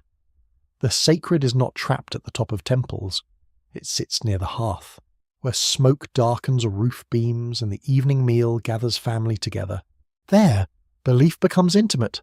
As dusk settles, the patio softens into shadow. The day's tools are set aside. The grinding stone rests. Children grow drowsy. Smoke lifts straight upward, then disappears into leaves. Somewhere far away, the formal city may prepare its public rituals, but the deeper continuity is already here, in the patient repetition of ordinary care. You understand the hidden life below. It is not below because it is lesser. It is below because it is foundational, like roots beneath a forest floor.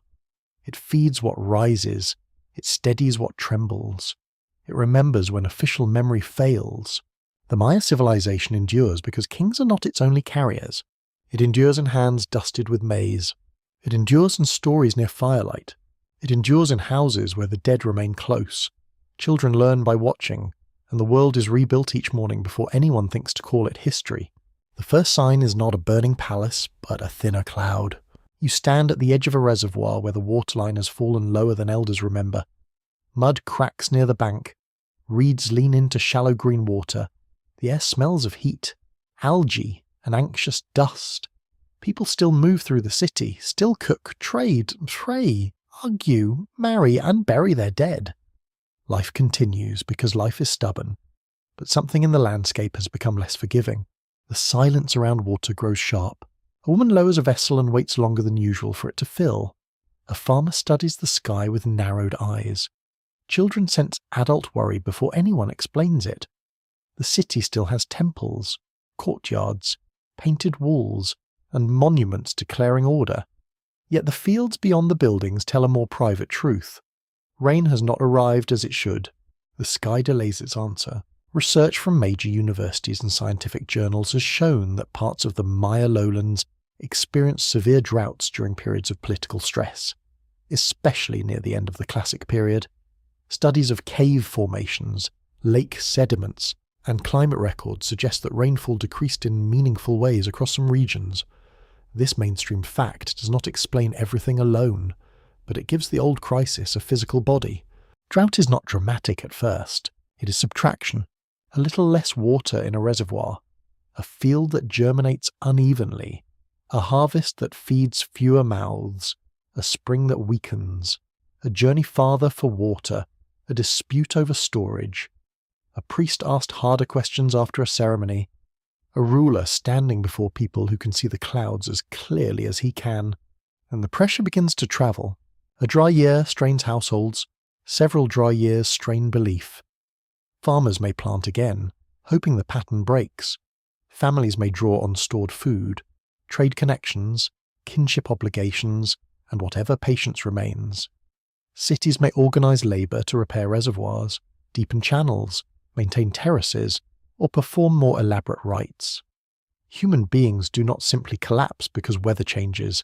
They respond, adapt, improvise, and argue. They also blame someone. Perhaps they blame a rival city. Perhaps they blame nobles who demand too much tribute. Perhaps they blame rulers whose ceremonies no longer appear effective. Perhaps they blame old sins, broken obligations, neglected ancestors, or enemies using hidden power. When hunger moves through a population, explanation becomes urgent. People need reasons almost as badly as food. Reasons can become weapons. You walk through a plaza where a monument still stands, but the atmosphere feels strained. The carved ruler claims strength. The people passing below move quickly, carrying burdens. A child cries from heat. Traders speak in lower voices. The plaster on one building has not been renewed. Small neglects gather at the edges of splendour. In a healthy city, maintenance is invisible. In a wounded one, decay becomes legible. The city begins to show its ribs. Warfare also intensifies in many records and archaeological traces. Inscriptions speak of captures, rivalries, victories, and humiliations. Defensive walls appear in some places. Burned structures and damaged monuments suggest violence in particular contexts. A mainstream reading, supported by decades of archaeological study, sees the late Classic Maya world as politically fragmented and increasingly competitive in many regions. Drought may weaken a city, war can finish the wound, yet scholars still debate how drought, warfare, environmental stress, trade disruption, elite rivalry, and local rebellion interacted. Researchers from institutions such as Yale, Arizona State University, and the University of Cincinnati have argued over timing, regional variation, and causes. The open scholarly debate remains careful and unresolved. There was not one single collapse that happened everywhere at once. Like a curtain falling neatly on a stage, history dislikes tidy theatre. Some cities declined earlier, some endured longer, some transformed rather than disappeared. Some regions suffered deeply, while others adjusted. The Classic Maya world was a mosaic, and mosaics do not break in one simple line. Each tile cracks differently. Each place has its own weather, politics, memory, and luck. A quirky tidbit lives in old explanations of the decline. Earlier writers sometimes blame the collapse on a single dramatic cause, such as peasant revolt, invasion, epidemic, or mysterious abandonment by an exhausted priesthood. One can almost hear the confident narrator clearing his throat. The trouble is that the evidence keeps refusing to be that obedient. Ancient people were complicated, very inconsiderate of them. Really? You stand near a palace wall blackened by old fire. Was it burned in war? Was it ritually terminated? Was it damaged during unrest? Was it abandoned, then consumed later by accident? The stone does not immediately confess. Charcoal, ceramics, bones, dates, and context must be studied carefully. Even destruction has to be interpreted with humility. The past does not owe easy answers.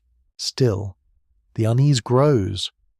Imagine a ruler facing a failing season. He orders rituals. He consults diviners. He sponsors ceremonies to renew balance. He may commission new construction, not because times are easy, but because power must look active when anxiety rises. Building during crisis can be a form of confidence, or desperation wearing ceremonial paint. The people watch. They know whether their children are hungry. They know whether tribute collectors still arrive. They know whether royal stores seem guarded. They know whether elites feast while fields fail. No ideology is completely safe from empty stomachs. Sacred kingship depends on awe, but also on practical results. Rain is a severe political critic. In the countryside, families may make hard choices. They may leave a settlement for one with better water. They may seek kin elsewhere. They may reduce obligations to a centre that no longer protects them. They may shift crops, abandon fields, or join smaller communities beyond a city's immediate reach. Movement is not failure. Sometimes movement is survival with dusty feet. The roads carry more than goods now. They carry rumour. A traveller arrives saying another city has suffered defeat. Another speaks of a reservoir gone foul. Another claims a ruler has been captured. Another insists a sacred sign appeared near a cave. People listen, measure, doubt, repeat, and reshape the news. In a world without newspapers, rumour is a restless animal. It feeds quickly and sleeps nowhere. The temples remain high above, but height cannot stop whispers. At dusk, smoke rises unevenly from households. Some hearths burn brightly, others are thin. Dogs search near refuse heaps. A potter works with less fuel than before. A mother divides food carefully, making portions seem larger with practiced hands. Someone hides a small store of maize. Someone else knows and says nothing, for now. Stress changes morality. Generosity becomes harder. Suspicion becomes easier. Ritual becomes more urgent. A broken promise feels more dangerous. Old rivalries sharpen. People who once trusted seasonal rhythms begin watching the horizon with a look that is almost resentment. The natural world is no longer background. It is a force sitting in every room. You hear thunder far away. No rain reaches the city. That is almost worse. The emotional weight of decline is often hidden by the word collapse. Collapse sounds sudden, clean, and distant. It makes centuries fold into one dramatic noise. But lived decline may feel like delay, uncertainty, repair, disappointment, and adaptation. One year is bad, the next is mixed. A third brings hope, a fourth breaks it. People do not know they are living through a chapter title. They only know the meal is smaller. A scribe may still carve a date. A noble may still arrange a marriage. A market may still open. A temple may still receive offerings. Children are still born beneath roofs patched after storms. The old structures of life continue while their foundations weaken. That is how many worlds end, not with silence, but with routines performed under increasing strain. The city is not dead. It is tired. Night gathers above the reservoir. Frogs call from the remaining water. The cracked mud cools slowly beneath stars that appear indifferent and exact. Somewhere, a ruler sleeps badly. Somewhere, a farmer wakes and listens for rain. Somewhere, a child dreams of water without knowing why adults speak softly near the jars. The great centres weaken in different ways for different reasons, across different landscapes. Drought, fire, and doubt move together, not as a single villain, but as a gathering pressure. The temples still stand, but stone cannot drink. The monuments still name rulers, but names cannot fill a field. And above the city, the sky remains empty. The road out of the city is quieter than the road that once led in. You walk along a pale causeway where grass has begun to push through cracks. The surface still remembers processions, traders, messengers, porters, nobles, and children running where they were probably told not to run. Now leaves gather in corners. Lizards warm themselves on stones. Roots probe patiently beneath plaster, as if the forest has all the time in the world. It usually does. Behind you, the old centre remains visible through breaks in the trees. Temple tops rise above green branches. Palace rooms sit open to rain. A monument leans slightly, its carved face softened by weather. The city no longer commands the same crowds, the same labour, the same fear, the same faith. Yet the air does not feel empty. It feels transitional. Abandonment is not the same as death. This is the misunderstanding that haunted the Maya story for centuries. Outsiders saw empty plazas and decided an entire people had vanished. They mistook political decline for human disappearance. They mistook silent monuments for a silent civilization. They mistook the forest's return for the end of memory. The forest covered stone, not people. Research from institutions such as Tulane, Vanderbilt, and the University of Pennsylvania has helped show that the decline of many southern lowland cities did not mean the disappearance of Maya populations. Archaeological surveys, settlement studies, and later historical records confirm continuity in many regions, with communities moving, reorganizing, and adapting. The mainstream fact is essential. The so-called collapse was a transformation of political systems, not the extinction of the Maya. That changes everything. You begin to follow families rather than palaces. Some people leave dense urban centres and move towards smaller settlements. Some shift closer to water sources. Some remain near old places but use them differently. Some join communities in northern regions, highland areas, or coastal zones. Movement spreads the civilization into new forms, like embers carried carefully from a fading fire. The fire is not gone. It changes hearths. Imagine a family packing what can be carried.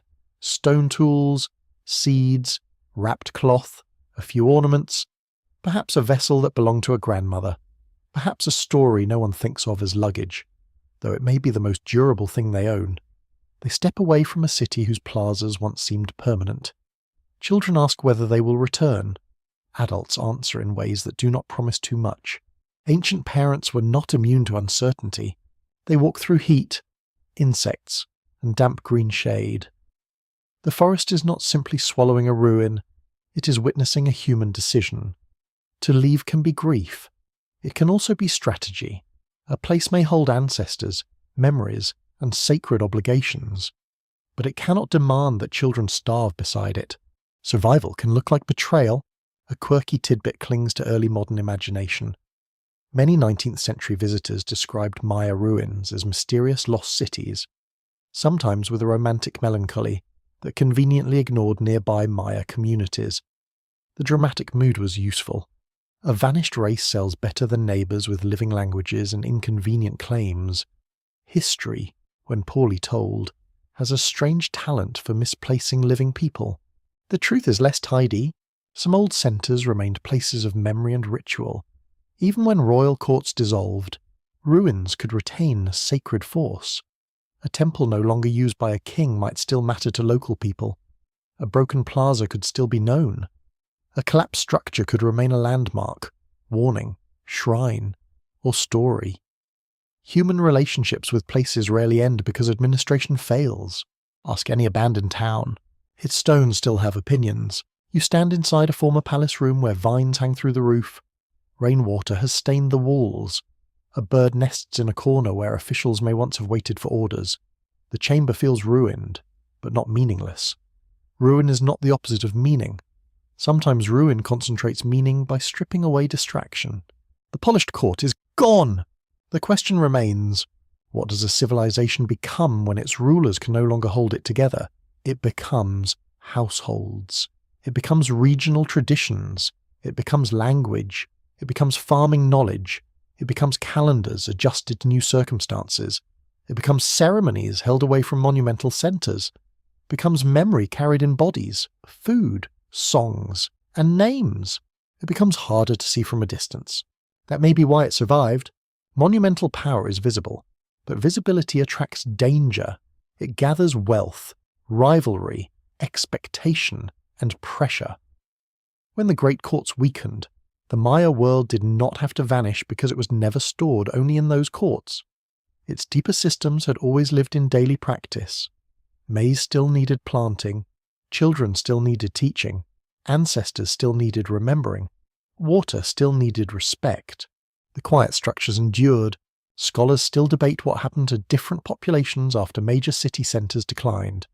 Some researchers emphasize migration and demographic reduction. Others point to settlement dispersal, political decentralization, and regional resilience. Studies from universities such as Arizona State, Stanford, and the University of Cincinnati continue to compare climate evidence, ceramics, architecture, and settlement patterns.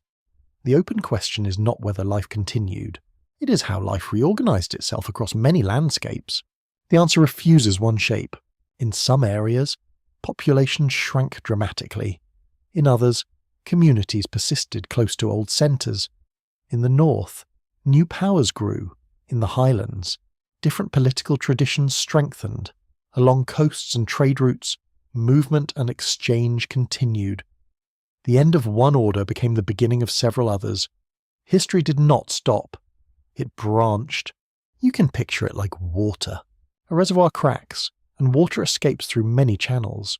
One channel dries, another deepens, another reaches a field no one expected. The old container fails, but the element remains, moving by new paths. So it is with people, language, ritual, and memory. They do not always need the old walls. The abandoned city becomes strange at sunset. The plaza fills with long shadows. Tree roots grip stairways. Monkeys cross through branches above a royal court no longer receiving tribute. Their timing is almost disrespectful, which is perhaps appropriate. Nature has never been impressed by titles for very long. A temple still rises overhead. It no longer rules the horizon with the same authority, but it changes the forest around it. Birds perch there. Rain drains along its sides. Seeds lodge in cracks. People passing nearby may still look toward it with caution, affection, fear, or inherited reverence. The building has lost its court, but not its presence. Presence is difficult to kill. The word collapse makes you imagine a final day, a last ceremony, a last king, a last family leaving by a last road. Real history rarely provides such courtesy. One neighbourhood empties, another remains, one dynasty fails, another claims continuity elsewhere. One shrine is neglected, another grows more important. One inscription stops, but voices continue without stone. Silence in writing is not silence in life. That is a crucial lesson. When monument carving declines in a region, scholars notice immediately because stone has been the loudest survivor. But human beings do not stop existing because they stop carving formal histories. They may have fewer resources, different priorities, altered leadership, or no desire to celebrate rulers who failed them. A missing inscription may represent crisis. It may also represent a change in what deserves memory. Not every truth needs a stealer. In a smaller settlement, people gather around an evening hearth. The air smells of smoke, cooked maize, and wet bark. Someone tells of a great city where temples rose above everything, where rulers wore jade, where crowds once filled plazas. A child asks whether the city still exists. The answer is complicated. Yes, the stones remain. No, the court is gone. Yes, people remember. No, the old life does not return. Children dislike complicated answers. History specializes in them. A mother passes maize cakes into waiting hands. An elder describes a road now cracked by roots. A young man listens but thinks about tomorrow's field. A girl watches sparks rise into darkness and remembers the shape of a temple she has never seen. This is how civilization changes form, not through one grand announcement, but through stories that move into smaller rooms. The world becomes portable. The night insects begin. Their sound fills the space between words. Above the trees, stars return with the same calm precision that once guided priests and scribes in grander courts. The sky has not abandoned the Maya. The earth has not forgotten their footsteps. Only the arrangement of power has shifted. And power was never the whole story. You stand once more at the edge of the abandoned centre. The stone city rests beneath leaves, beautiful and wounded. It is tempting to mourn it as an ending, because endings are easier to hold than transformations. But the more careful truth is softer and stranger. The city has fallen from greatness, yet the people connected to its world continue to breathe elsewhere. Collapse was not death. It was dispersal. It was memory learning to travel without walls. The wind changes as the road moves northward. The air feels drier in places, touched by limestone dust, salt, thorny scrub, and the clean glare of open sky. The forest does not vanish, but it loosens. Light falls harder here, stone appears brighter, water hides in deep natural wells, cool and dark below the earth. The land seems to ask different questions, and the Maya answer with different cities. You arrive where power is still breathing. The great centres of the northern lowlands do not feel like echoes only. They are experiments in survival, adaptation, ambition, and renewal. Chichen Itza, Uxmal, Mayapan, and other cities rise within landscapes where water, trade, politics, and sacred geography form new arrangements. The old southern courts may have weakened, but Maya civilization has not stepped off the stage. It has changed costumes, adjusted its voice, and continued speaking. History loves a second entrance. At Chichen Itza, the stones stand beneath a wide sky. A great stepped pyramid dominates the space, its stairways sharp in sunlight. Nearby are temples, colonnades, platforms, ball courts, and sacred wells where the earth opens downward into shadow. The place feels both planned and charged, as though many traditions have gathered here and are trying to hold a conversation through architecture. The city is not merely surviving, it is becoming something new. Research from institutions such as the Carnegie Institution, Harvard, Tulane, and Mexico-based archaeological projects has shown that northern Maya cities flourished long after many southern lowland centers declined. A mainstream historical fact stands firm. During the terminal classic and post-classic periods, northern Yucatan became a major center of Maya political, religious, and economic life, with cities linked to regional exchange, pilgrimage, and new forms of authority. The civilization has shifted north. It has not disappeared. You walk toward the great bull court at Chichen Itza. The walls rise high, enclosing sound in a way that feels almost deliberate. A whisper seems to travel strangely along stone. You imagine rubber balls striking walls, feet scraping, spectators murmuring, and ritual tension pressing against the heat. The game is sport, ceremony, politics, and cosmic drama all at once. Naturally, modern people keep trying to reduce it to a scoreboard. Ancient games were rarely that simple. The court speaks of competition, but the city around it speaks of connection. Goods move across land and coast. Ideas travel with merchants, pilgrims, warriors, and marriage partners. Architectural forms suggest interaction with central Mexico, though scholars continue to debate the nature of those connections. Was Chichen Itza influenced by traders, migrants, shared elite styles, military alliances, or local invention shaped by distant prestige? The debate remains open. Some older theories imagined conquest from far away. Others emphasize Maya agency, regional networks, and creative adoption. Researchers at major universities continue to compare iconography, inscriptions, ceramics, and building styles. The careful phrase is this: Chichen Itza shows powerful signs of wider Mesoamerican interaction, but the exact mechanisms remain contested. That uncertainty makes the city feel less like a solved puzzle and more like a crowded room overheard through a wall. You catch pieces, feathered serpents, warriors, columns, processions, water rituals, trade goods, sacred wells, foreign echoes, local roots. Nothing sits alone. At the sacred cenote, the earth falls away into green depth. The water below looks still, but stillness can be deceptive.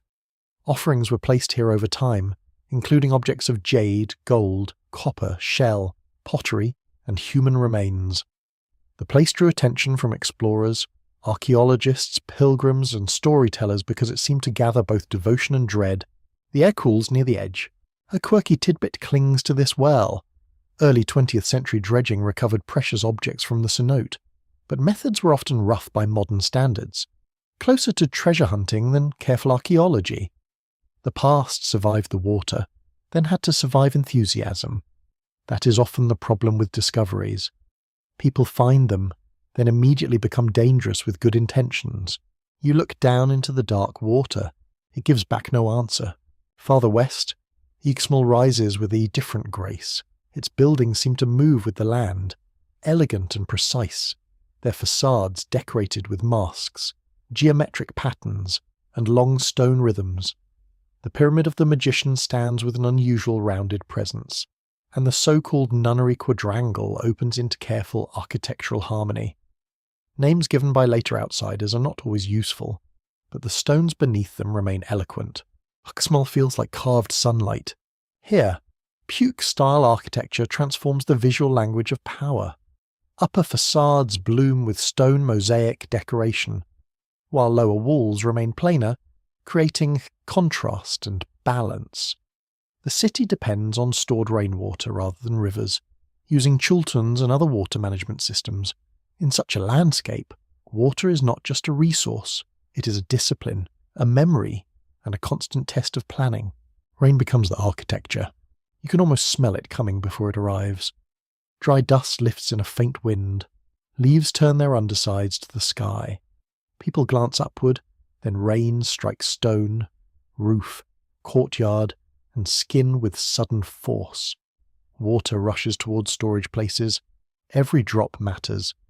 In a land without reliable surface rivers, survival requires anticipation. The northern cities understand waiting. Mayapan offers another kind of story.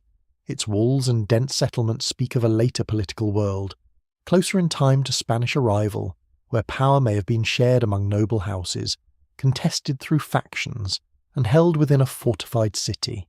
Archaeologists have studied its layout, residences, temples, and evidence of conflict to reconstruct a complex post-classic capital. It is not a fading afterthought. It is a living political experiment. The mainstream image of Maya history once lingered too heavily on classic ruins and treated later centuries as decline.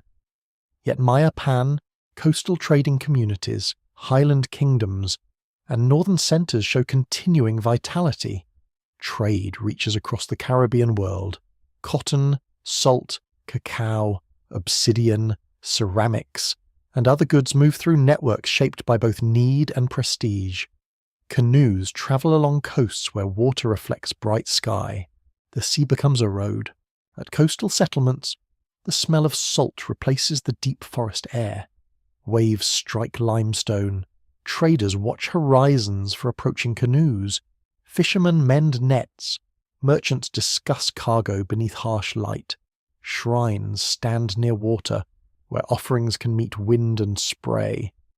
Maya civilization here does not look like a jungle city. It looks maritime, flexible, outward-facing. The old story widens. Power is no longer imagined only as a temple above trees. It can also be a port, a market, a fortified centre, a pilgrimage place, a council house, a lineage compound, or a shrine by a road. It can sit beside a cenote, beside a coastline, beside a storehouse of salt. The Maya world keeps finding new containers. That is what survival does. It refuses one shape. You pause in the heat of Chichen Itza as shadows lengthen. A serpent form seems to gather along a stairway in the shifting light, an effect modern visitors often watch with almost religious attention. Whether every popular explanation matches ancient intention remains debated, but the experience is powerful. The building appears to move without moving. Stone borrows time and becomes event. The city knows how to perform, yet performance is not emptiness. It gathers memory, belief, politics, engineering, and observation into a shared moment. People standing together see the same light, then carry different meanings away. A noble may see authority, a pilgrim may see renewal, a merchant may see opportunity, a child may see a shadow and remember it forever. Civilization survives through such shared images. As night settles over northern stone, the air cools quickly, stars brighten above courtyards and columns. Somewhere, water rests hidden underground. Somewhere, a road leads toward another city still inhabited, still bargaining with time. The Maya have not become a remnant of their own past. They are builders of new centres, speakers of new political languages, guardians of older rhythms, and travellers through altered landscapes. The northern cities breathe. They carry power forward through wells, roads, markets, ceremonies, fortifications, and stone facades glowing in moonlight. They prove that a civilization can lose one arrangement and still invent another. The old temples of the south may stand in green shadow, but here the wind moves across open limestone, and another chapter of endurance rises beneath the stars. The first strangers do not arrive as thunder, but as rumours carried along roads. You hear about them before you see them. Men with pale faces, men with hair on their cheeks, men wearing metal that flashes like hard water in the sun, men riding animals that seem too large, too strange, too unsettling to fit easily inside known categories. The news travels unevenly, shaped by fear, curiosity, exaggeration, and careful listening. A new danger has entered the air. You stand in a Maya town where people gather in shaded spaces, speaking in low voices. Traders have brought fragments of information from the coast. Messengers repeat what they have heard. Some details sound impossible, yet impossible things sometimes become real when enough frightened witnesses agree. The strangers come from across the sea. They carry weapons that roar. They carry crosses. They carry hunger. And they carry sickness. The arrival of the Spanish in the early 16th century did not meet a vanished Maya world. It met living kingdoms, towns, lineages, markets, languages, rivalries, alliances, and sacred landscapes. Spanish records and Maya accounts confirm a complicated encounter, not a simple conquest of empty ruins. Research from institutions such as Yale, Stanford, and the University of Texas has helped historians reconstruct these meetings through colonial documents, archaeology, linguistics, and indigenous testimony. The Maya were still here. That fact changes the whole room. The strangers step onto coasts already connected by trade and politics. They do not enter a silent wilderness. They enter a world with rulers, tribute systems, warriors, diplomats, farmers, priests, merchants, and people very skilled at measuring danger. Maya communities assess the newcomers through existing political logic. Are they enemies? Allies, useful weapons against rivals, a passing threat, a divine sign, a disease wearing boots? The questions multiply quickly. You can smell the coast in this moment. Salt gathers on the wind. Canoes rest near the water. Bright light strikes waves until they glitter painfully. Men watch ships offshore, those floating wooden houses with wings of cloth, and try to understand what kind of world has sent them. Curiosity and dread stand side by side. Their pairing is very human. The Spanish bring unfamiliar military technologies, including steel weapons, firearms, armour, horses, and war dogs. Yet the conquest of Maya regions is not swift or uniform. Many communities resist for generations. Some negotiate, some form alliances, some attack, some retreat into forests, hills, or fortified places. Some use Spanish presence against local enemies, because politics does not pause politely during catastrophe. Even invasion finds old rivalries waiting. A quirky tidbit appears in early descriptions of horses, in parts of the Americas, where horses had long been absent. Mounted men could seem fused with their animals, or at least deeply bewildering at first sight. Imagine trying to explain cavalry to someone whose largest familiar land animals are nothing like a horse. Then imagine that the rider also smells bad, shouts prayers, and wants tribute. First impressions were probably mixed. The humour fades quickly. Disease moves faster than armies. Smallpox and other introduced illnesses devastate populations across Mesoamerica, often before Spanish forces reach many communities directly. The impact is almost impossible to imagine with comfort. Families lose elders, children, healers, leaders, ritual specialists, and memory keepers. Political structures weaken. Labour systems falter. Grief enters houses faster than explanation. The enemy is invisible. No treaty stops it. Modern historical and bioarchaeological research continues to examine the demographic collapse that followed contact. And scholars still debate exact numbers, regional timing, and the interaction of disease, warfare, forced labour, famine, and social disruption. Major research universities have approached the question through colonial records, settlement studies, climate data, and skeletal evidence. The debate is open in detail, but not in moral weight. The losses were immense. You enter a house where illness has already passed. The hearth is cold. A vessel sits untouched near a wall. A woven mat lies folded without purpose. Outside, the town continues its necessary motions, but every movement feels altered. Someone still grinds maize, Someone still fetches water. Someone still tends a child. Survival does not wait for grief to finish. Grief has to walk while carrying food. The Spanish also bring Christianity, colonial administration, tribute demands, new legal categories, and violent attempts to reorder sacred life. Churches rise in places where older sacred geographies remain near, beneath or beside them. Crosses appear, but the land already holds meaning. A shrine may be renamed, a ceremony may be condemned, a ritual may move out of sight rather than disappear. Memory learns to lower its voice. You stand near a town square where Spanish officials, friars, Maya nobles, translators, and commoners move through a tense new order. Some Maya elites adopt Spanish titles or legal strategies to preserve influence. Some communities use colonial courts to defend land, lineage, and privilege. Others suffer under tribute demands, relocation, and forced labour. The encounter is not one story. It is 1,000 negotiations under pressure. Power changes language. It also changes clothing, architecture, taxes, and names. Yet beneath these changes, Maya identity does not dissolve. Languages continue to be spoken. Fields continue to be planted. Children continue learning from elders, though now some lessons must be guarded more carefully. Old calendars and ritual practices survive in altered, hidden, or blended forms. Communities adapt because adaptation is not surrender. Sometimes it is a shield thin enough to pass inspection. The shield still matters.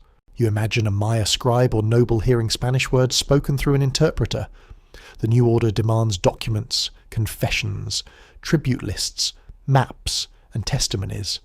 Writing becomes dangerous in new ways, but also useful.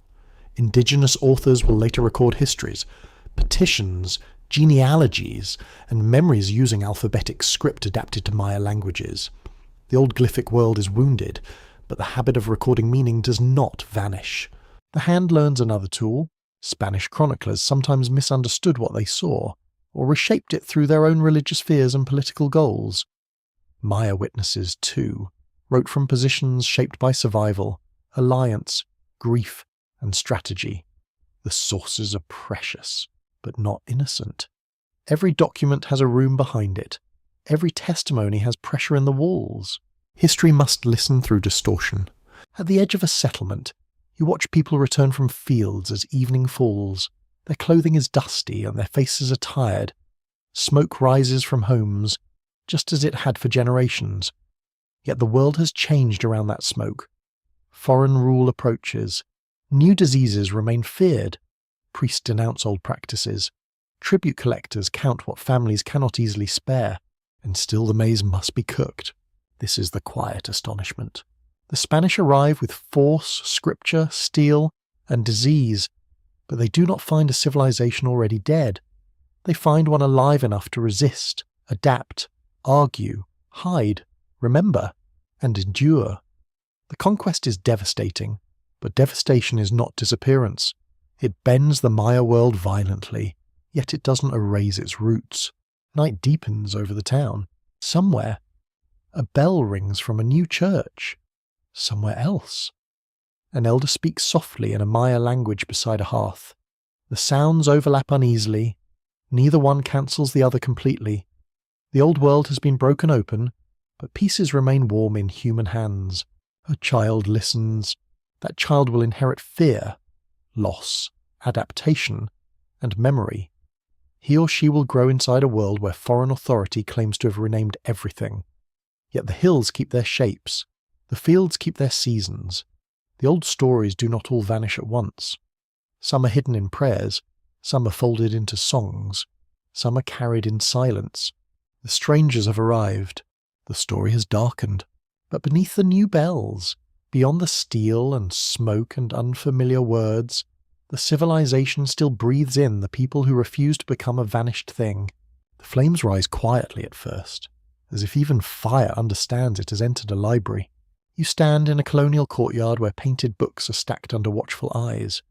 Their pages are made from treated bark paper, folded like long sleeping serpents. On them are painted signs, gods, numbers, tables, rituals, warnings, and the careful architecture of thought. Some pages have travelled through generations. Some may have been handled by priests, scribes, nobles, and keepers of time. Now they wait beside kindling. The air smells of smoke and fear. A friar lifts his hand. Men move closer. Someone speaks words meant to condemn what they cannot understand. Then heat touches the books. The edges curl. Pigment darkens. A painted eye disappears. A column of numbers becomes ash. The fire does not know the value of what it eats. Fire is innocent that way, which somehow makes it worse. A library becomes weather. One mainstream historical fact is painfully clear. During the colonial period, many Maya books were destroyed by Spanish religious authorities, and only a tiny number of pre-colonial Maya codices are known to survive today. Scholars at Princeton, Yale, and other major research centers have studied these surviving manuscripts, along with colonial Maya texts written in alphabetic script, to recover fragments of intellectual traditions that were nearly silenced. Nearly is the important word, not completely. The surviving codices preserve astronomical tables, ritual calendars, divinatory material, and sequences of meaning that show how learned Maya specialists organized time, danger, obligation, and possibility.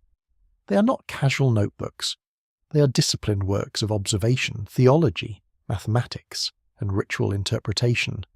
To see even one surviving page is to feel how much has vanished around it. The missing shelves are enormous. You imagine a scribe before the burning, seated in shade with a brush in his hand. The room smells of pigment, resin, damp fibre, and human concentration. He paints with a steadiness that comes from training and repetition. Around him, knowledge exists not as an abstract treasure, but as work. Someone prepares materials. Someone remembers sequences. Someone corrects errors. Someone teaches the next hand. Civilization depends on apprentices. The books may have contained calendars for ceremonies, guidance for offerings, calculations of celestial movements, mythic patterns, and warnings attached to particular days. They may have helped communities interpret illness, weather, harvests, births, deaths, and political events. They did not separate the heavens from household anxiety. In their world, a star's movement and a family's fate could belong to the same fabric. Modern people may call that superstition. Modern people also check weather apps with religious intensity. A quirky tidbit surrounds the surviving Maya codices and their names. They are often called by the European cities where they ended up, such as Dresden, Madrid, Paris, and Mexico City. The names tell you more about the later journeys of the books than about the people who made them. It is slightly absurd, really. A Maya manuscript crosses centuries, survives fire, humidity, and empire, only to be named after someone else's filing cabinet. Still, survival chooses strange routes. The loss of glyphic books did not end Maya memory. It forced memory into other vessels. Some knowledge moved into oral tradition. Some entered ritual practice. Some became hidden within Christian forms. Some survived in place names, agricultural rhythms, healing knowledge, and family teachings. Some was written down using the Latin alphabet, adapted to Maya languages in colonial texts. The hand learned new letters. That learning was not simple surrender. Alphabetic writing could serve colonial power through taxation, confession, land records, and religious instruction. But Maya authors and communities also used it to preserve histories, genealogies, titles, prophecies, songs, petitions, and local memory. The tool brought by conquerors became, in some hands, a guarded vessel. History is full of stolen tools reused. You sit in a dim room where a Maya writer bends over a page. Outside, colonial authority presses on the town with bells, tribute demands, and watchful priests. Inside, words move carefully into alphabetic form. The writer may record older traditions in a changed script. He may protect lineage claims. He may write to defend land. He may preserve memory while appearing to satisfy the demands of a new order. Ink becomes camouflage. Books such as the books of Chilam Balam, copied and recopied in Yucatan communities, carry layered materials from indigenous memory, Christian influence, historical record, prophecy, medicine, and calendrical thought. They are not pure windows into an untouched past. No document ever is. They are living crossings, shaped by pressure, loss, adaptation, and the stubborn wish to remember. The page becomes a shelter. Scholars continue to debate how to interpret these colonial Maya texts, especially where older traditions mingle with European religious language and historical trauma. Researchers from universities such as Tulane, Harvard, and the University of Texas examine language, scribal practice, translation, community context, and political purpose. The open scholarly debate asks not whether these records matter, but how their many layers should be heard without flattening them. That kind of listening requires patience. A colonial text may speak in prophecy because prophecy offers coded history. It may speak of sacred time using Christian vocabulary because older language has become dangerous. It may present genealogy because land is at stake.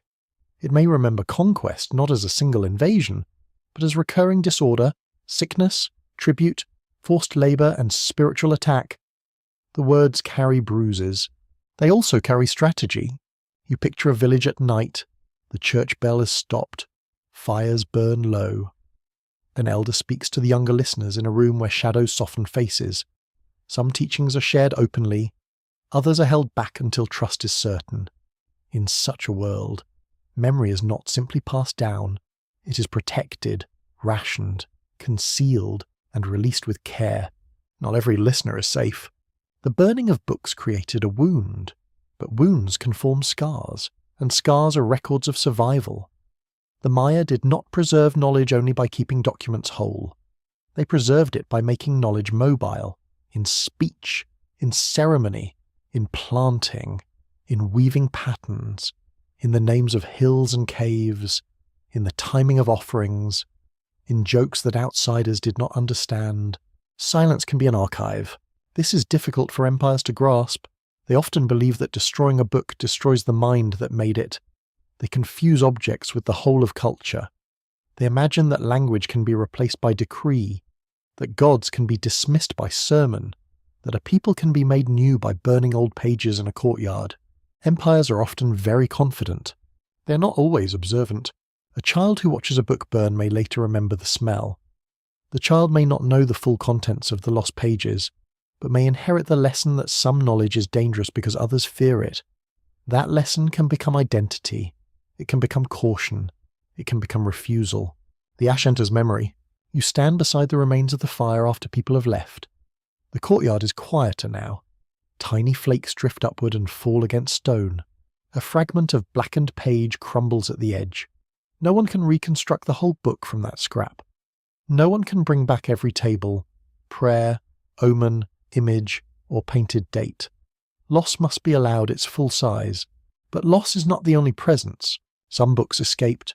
Some words were copied. Some voices shifted form. Some ceremonies hid inside new calendars. Some communities learned which things to say aloud and which to carry inward, across generations.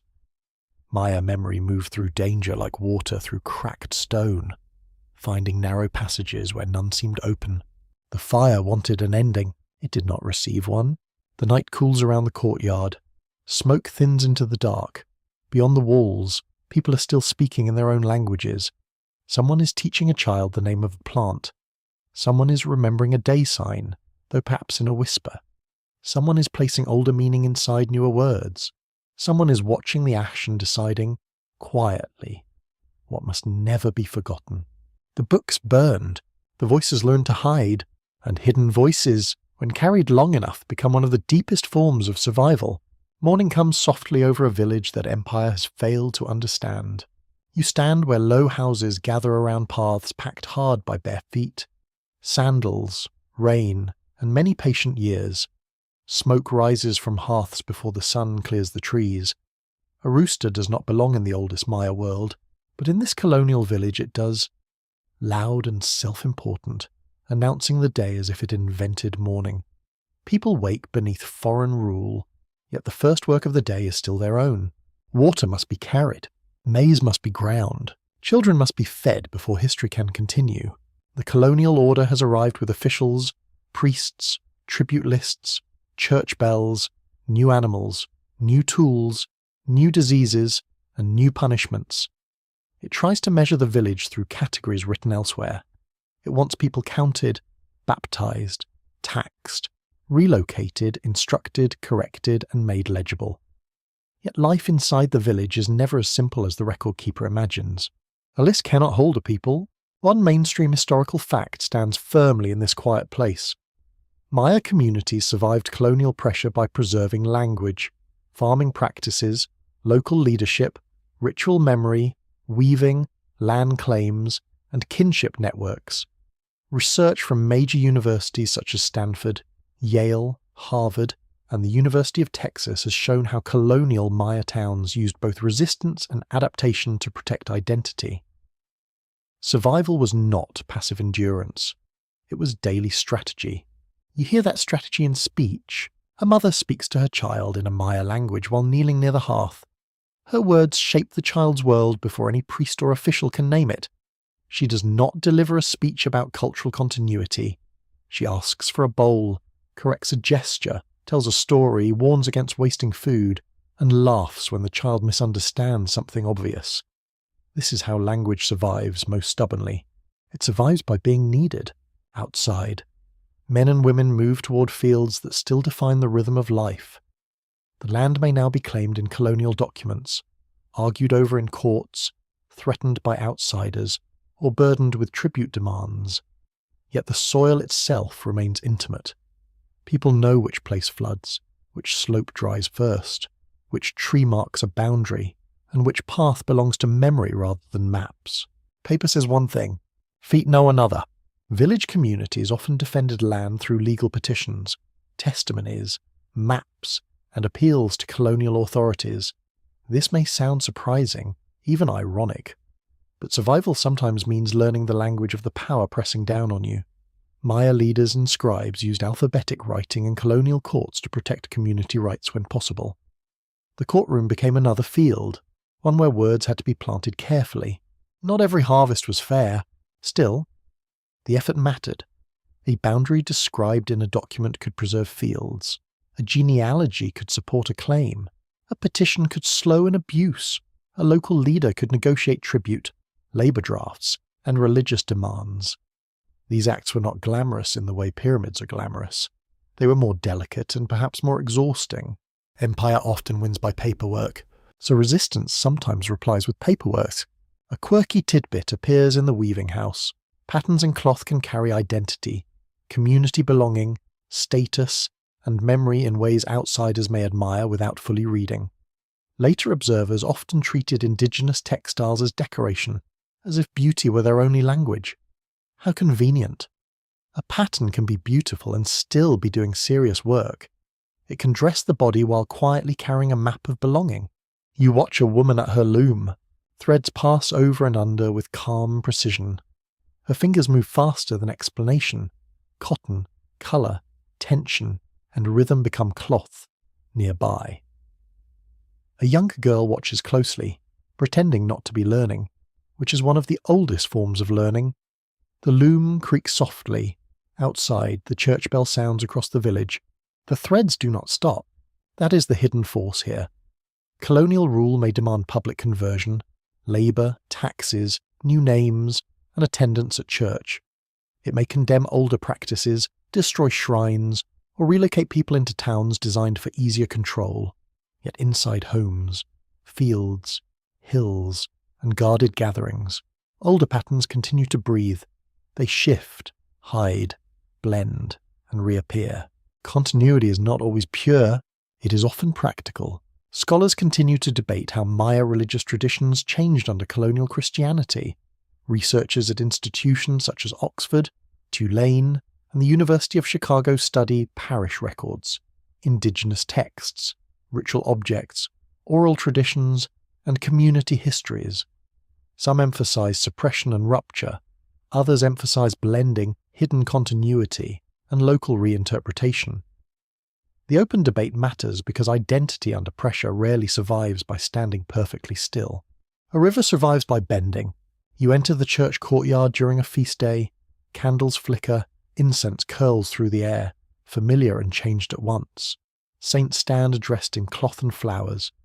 People kneel, whisper prayers, exchange glances, and carry meanings that no official sermon can fully control. Some gestures belong to Catholic practice. Some carry older relationships with place, ancestors, rain, and sacred time. The surface is visible, the depth is guarded. A priest may believe he sees obedience. A local elder may know better. A child may absorb both worlds without separating them neatly. History does not always divide experience into clean boxes. Human beings can pray under one name while remembering another presence beneath it. They can honour a saint and still speak to a mountain in the old manner when the path is quiet. The village knows layered speech. It also knows sorrow. Colonial pressure brings forced labour, tribute burdens, epidemics, violence, relocation, and intrusive authority. Families are strained by demands they did not choose. Communities lose people, land, and freedom. There is no need to soften that. Survival is not a happy word. It means something tried to kill you and did not fully succeed. The price remains. In the fields, a man pauses with dirt on his hands. He looks toward the village where smoke raises and a bell rings. He may owe labour. He may owe tribute. He may fear officials. Yet he also knows the seed in his palm, the clouds above him, and the instructions learned from those who worked before him. Empire can demand a portion of the harvest. It cannot easily replace the knowledge that made the harvest possible. That knowledge is power. Children carry it forward without knowing its full burden. They learn planting songs, household prayers, kinship names, jokes, warnings, weaving patterns, market habits, and the proper respect due to elders. They learn when to speak Spanish, when to speak their own language, and when silence is safer than either. They learn that identity can be public, private, and hidden all at once. This is a complicated inheritance. Night settles over the village with surprising gentleness. After the day's labour, people gather near hearths.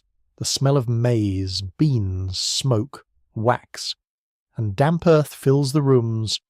Outside, stars appear over roofs that have heard both old stories and new commands. Somewhere, an elder speaks of land boundaries. Somewhere, a woman folds woven cloth. Somewhere, a child repeats words that carry more centuries than the child can imagine. The Empire writes reports. The village teaches memory, and in that difference, Maya life continues, not as a relic under glass, but as a breathing world of work, language, craft, law, prayer, secrecy, laughter, and stubborn dawns that arrive whether Empire approves or not. The forest grows over old stone with the patience of a sleeping animal. You stand where green vines hang from broken walls, and roots pass through stairways once swept by human hands. Moisture beads on leaves. Birds move unseen above you, calling from branches that have claimed the upper chambers of temples. The air smells of wet bark, leaf mould, orchids, and limestone slowly dissolving into earth. Every sound is softened by growth. The ruins seem lost, but that word is suspicious. A place can be hidden from outsiders and still remain known to those who live nearby. The forest can cover a temple without erasing its name from local memory. A city can disappear from colonial maps and still remain present in stories, paths, warnings, rituals, and the quiet knowledge of people who pass it without needing to announce discovery. The forest keeps secrets differently than books. In many parts of the Maya world, ancient sites were never truly forgotten by local communities. They were fields nearby, hills with shapes too regular to be natural, stone mounds beneath trees, caves approached with caution, or places where elders said certain things should not be disturbed. As mainstream fact is important here.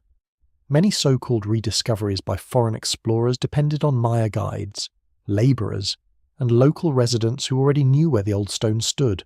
That truth is often buried politely. You walk behind a local guide along a narrow path. He moves easily, avoiding roots that catch your feet and thorns that seem personally offended by your presence. He knows where the ground rises, where water gathers, where snakes may rest, and where stones lie under leaves. To an outsider, the forest is confusion. To him, it is a layered text. Not everyone reads with ink. A mound appears ahead, green and rounded like a natural hill, yet its sides are too regular. A line of stone peeks through, pale under moss.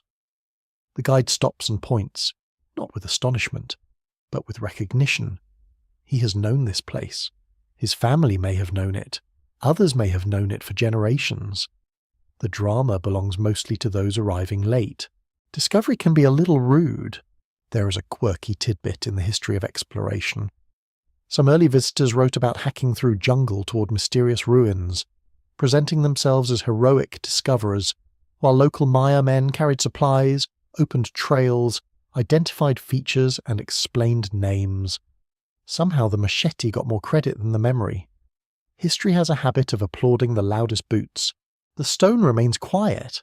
You place your hand on a wall half swallowed by roots. It is cool, rough, and damp. Tiny insects move through cracks.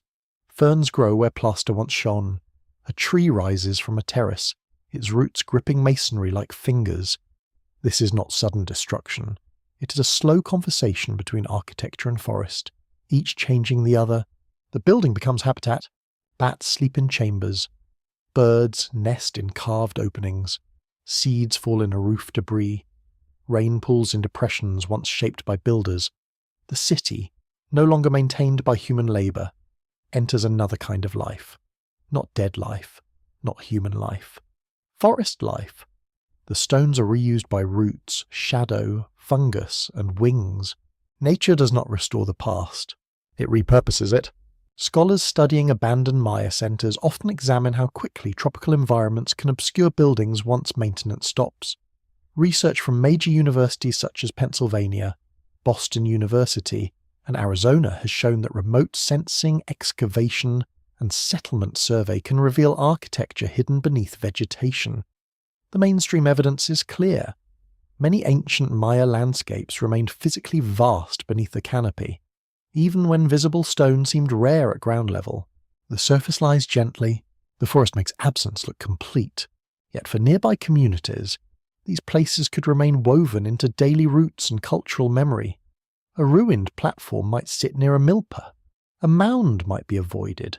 A cave might be approached for offerings. A carved stone might be recognized as old and powerful, even if its glyphs were no longer read in the ancient way. Meaning can survive without full translation. You listen to the forest hum, cicadas pulse in waves, a branch creaks overhead. Water drops from leaves after no visible rain. The site feels empty only if you expect crowds. Once your expectations soften, life appears everywhere. Not the courtly life of kings and scribes, but the continuing life of land, animals, people, memory, and use. An old city is not one thing.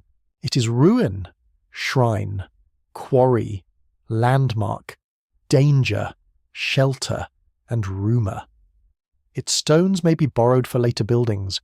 Its paths may become trails. Its plazas may become clearings. Its broken chambers may shelter travellers from sudden rain. It may be feared at night and visited by day.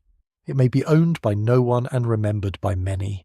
Scholars continue to debate how specific ancient places were understood by later Maya communities. Researchers at institutions such as Tulane, Vanderbilt, and the University of Florida examine oral histories, colonial records, archaeology, and ethnography to ask how ruins became part of living sacred geography. Were they seen as ancestors' works, places of spirits, former towns, dangerous spaces, or simply old stone? The answer shifts with region, community, and time. That shifting is the story. A ruin does not carry one fixed meaning. It changes depending on who approaches. A farmer sees land, a child sees adventure, an elder sees warning, a foreign explorer sees discovery, a priest may see idolatry, an archaeologist sees data, a descendant may see inheritance and grief mingled together. The same stair holds many footsteps.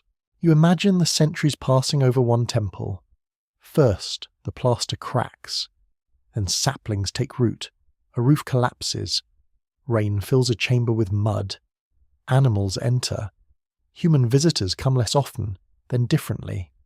Leaves fall year after year, turning stairs into slopes. A child climbs the mound without knowing there is a stair beneath his feet. The stone accepts each layer without complaint. Time is an excellent disguise. At dusk, the forest becomes more mysterious. Shadows thicken under trees. The regular shape of architecture appears and disappears as light fades. A doorway turns black. A carved stone seems to watch from moss. Insects grow louder, filling the air with a sound like woven thread. You sense why such places might be respected, avoided, or approached with offerings. They feel inhabited, not by ghosts in a loud theatrical sense. Something quieter. The feeling that human presence has soaked into the stone and remains there, not speaking, but altering the air. You do not need to believe every legend to understand why people treat old places carefully. A ruin can remind the body that it stands inside someone else's unfinished memory. The forest does not deny that memory. It covers it. It protects and damages at the same time. Roots break walls, but leaves conceal them from looters. Humidity destroys fragile remains, but canopy hides architecture from careless eyes. Silence erases fame, but it can also preserve dignity. The forest is not a villain. It is not a museum guard either. It is simply immense, alive, and uninterested in human categories. You step back from the mound as night gathers. The path out is narrow, behind you. The old stone disappears into green shadow, as if it has withdrawn by choice. Somewhere nearby, people still live, plant, speak, trade, and remember in ways outsiders may never fully see. The ruin is not lost. It is held by roots, by rain, by local knowledge, by stories, by paths, by caution, and by the living Maya presence that makes the word rediscovery feel smaller than it once did. The forest keeps secrets. Yes, but it also keeps company. It stands over the old stones not as an ending, but as a long green covering beneath which memory continues to breathe. A brush touches stone, and the buried sentence begins to return. You stand at the edge of an excavation where morning light filters through canvas shade and leaves. The air smells of damp soil, sweat, pencil shavings, dust, and the faint sourness of wet limestone. Around you, people work slowly. No one is rushing dramatically through a tomb entrance with a torch held high.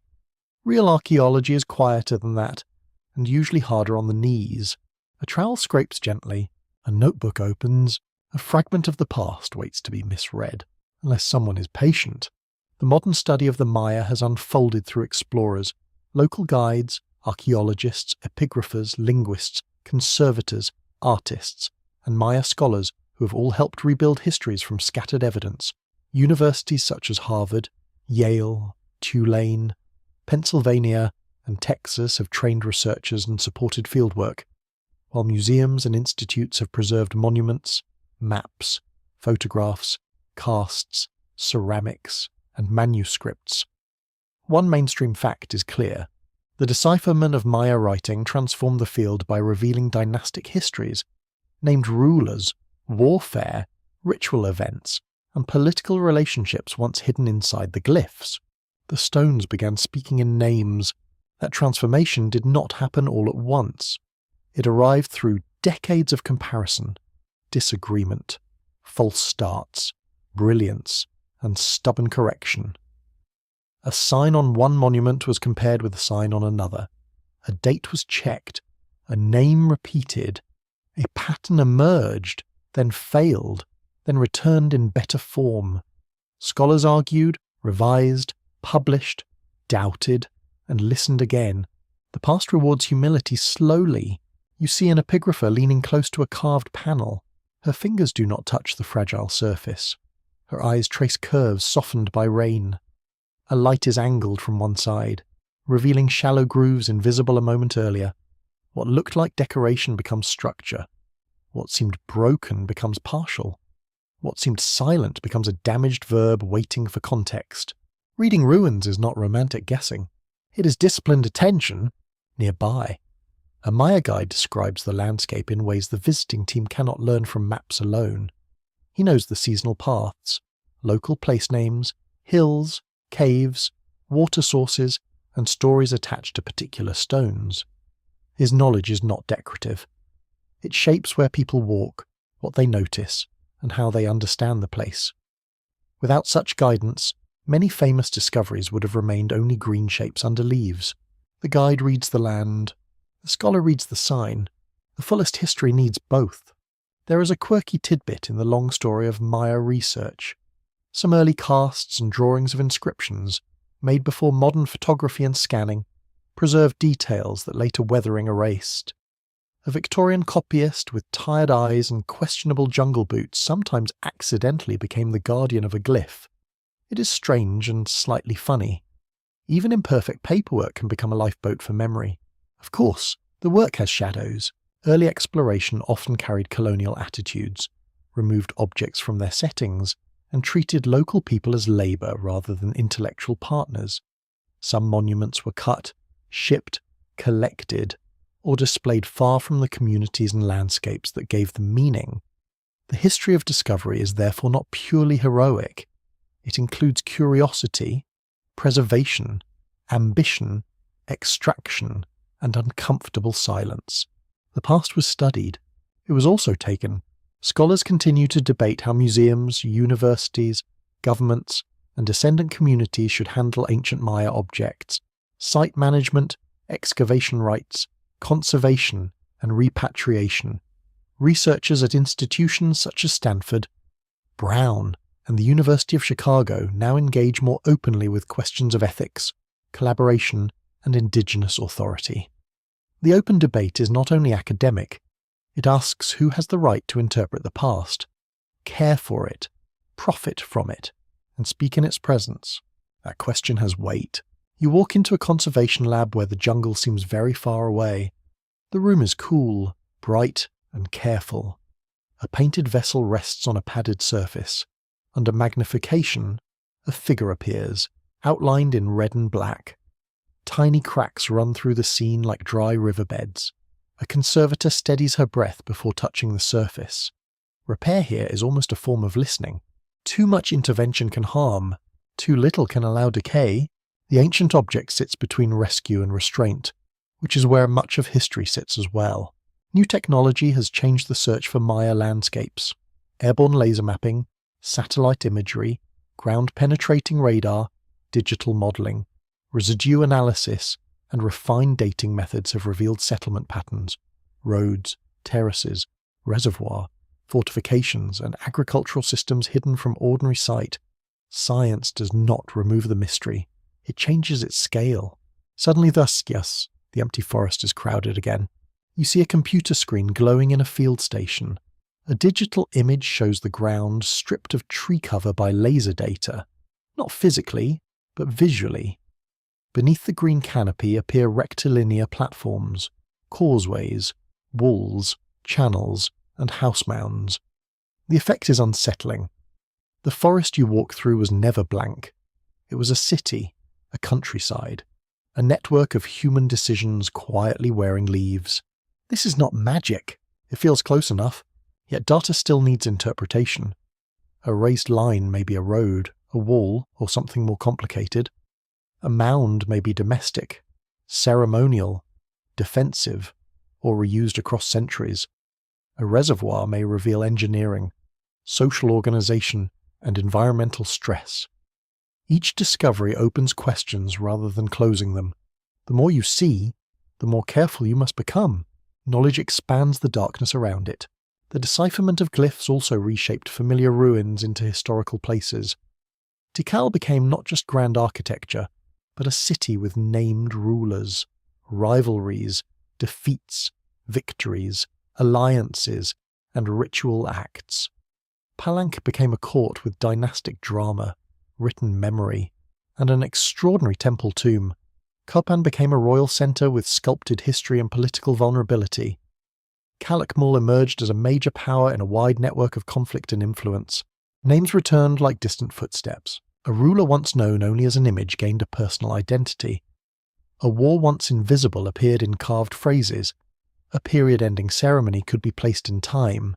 A captured noble became more than a bowed figure.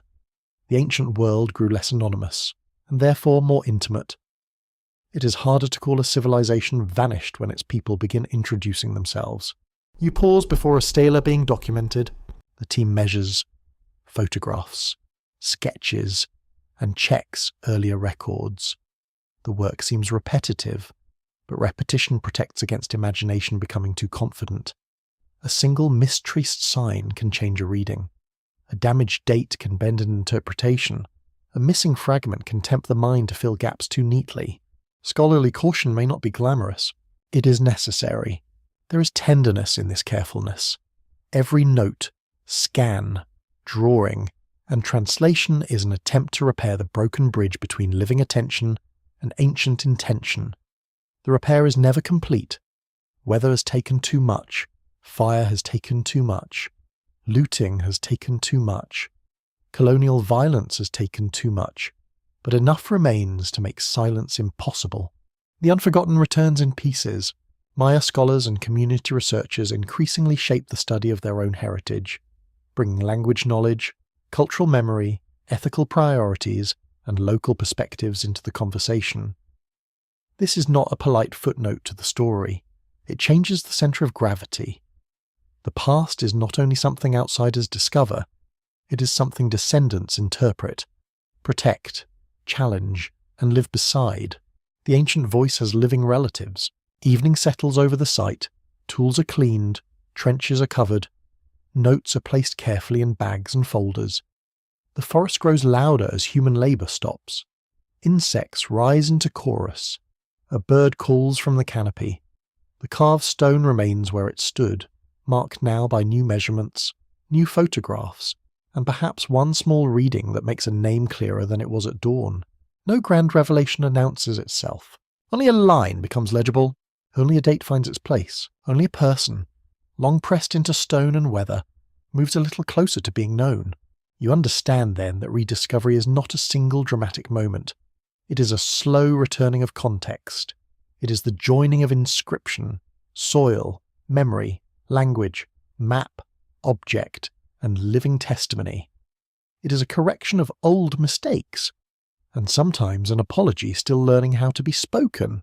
The Unforgotten was never truly gone. It was waiting beneath vines, inside glyphs, in local knowledge, in museum drawers, in field notebooks, and in communities who did not need permission to remember. Modern scholarship, at its best, does not resurrect the Maya. It finally learns to hear a civilization that had continued speaking all along. A voice rises in the present, and the ancient world is no longer distant. You are standing in a modern Maya community where morning light touches painted walls, market stalls, phone screens, woven cloth, and fields beyond the road. Motorbikes pass with a sharp little growl. A child laughs near a doorway. Someone checks a message on a phone, then turns to answer an elder in a Maya language older than any colonial border. The past is not behind glass. It is speaking. Contemporary Maya people live across Mexico, Guatemala, Belize, Honduras, El Salvador, and diasporic communities beyond these lands.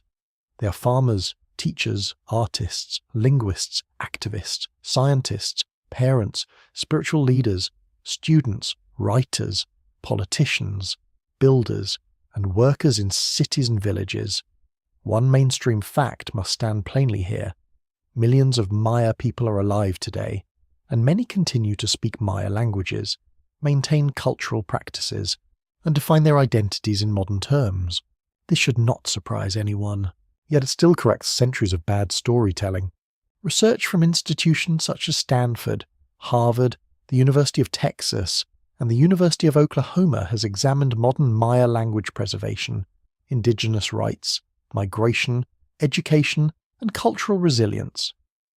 Scholars now increasingly emphasize that Maya history is not a closed ancient chapter, but a continuous human story shaped by colonization, survival, political struggle, creativity, and renewal.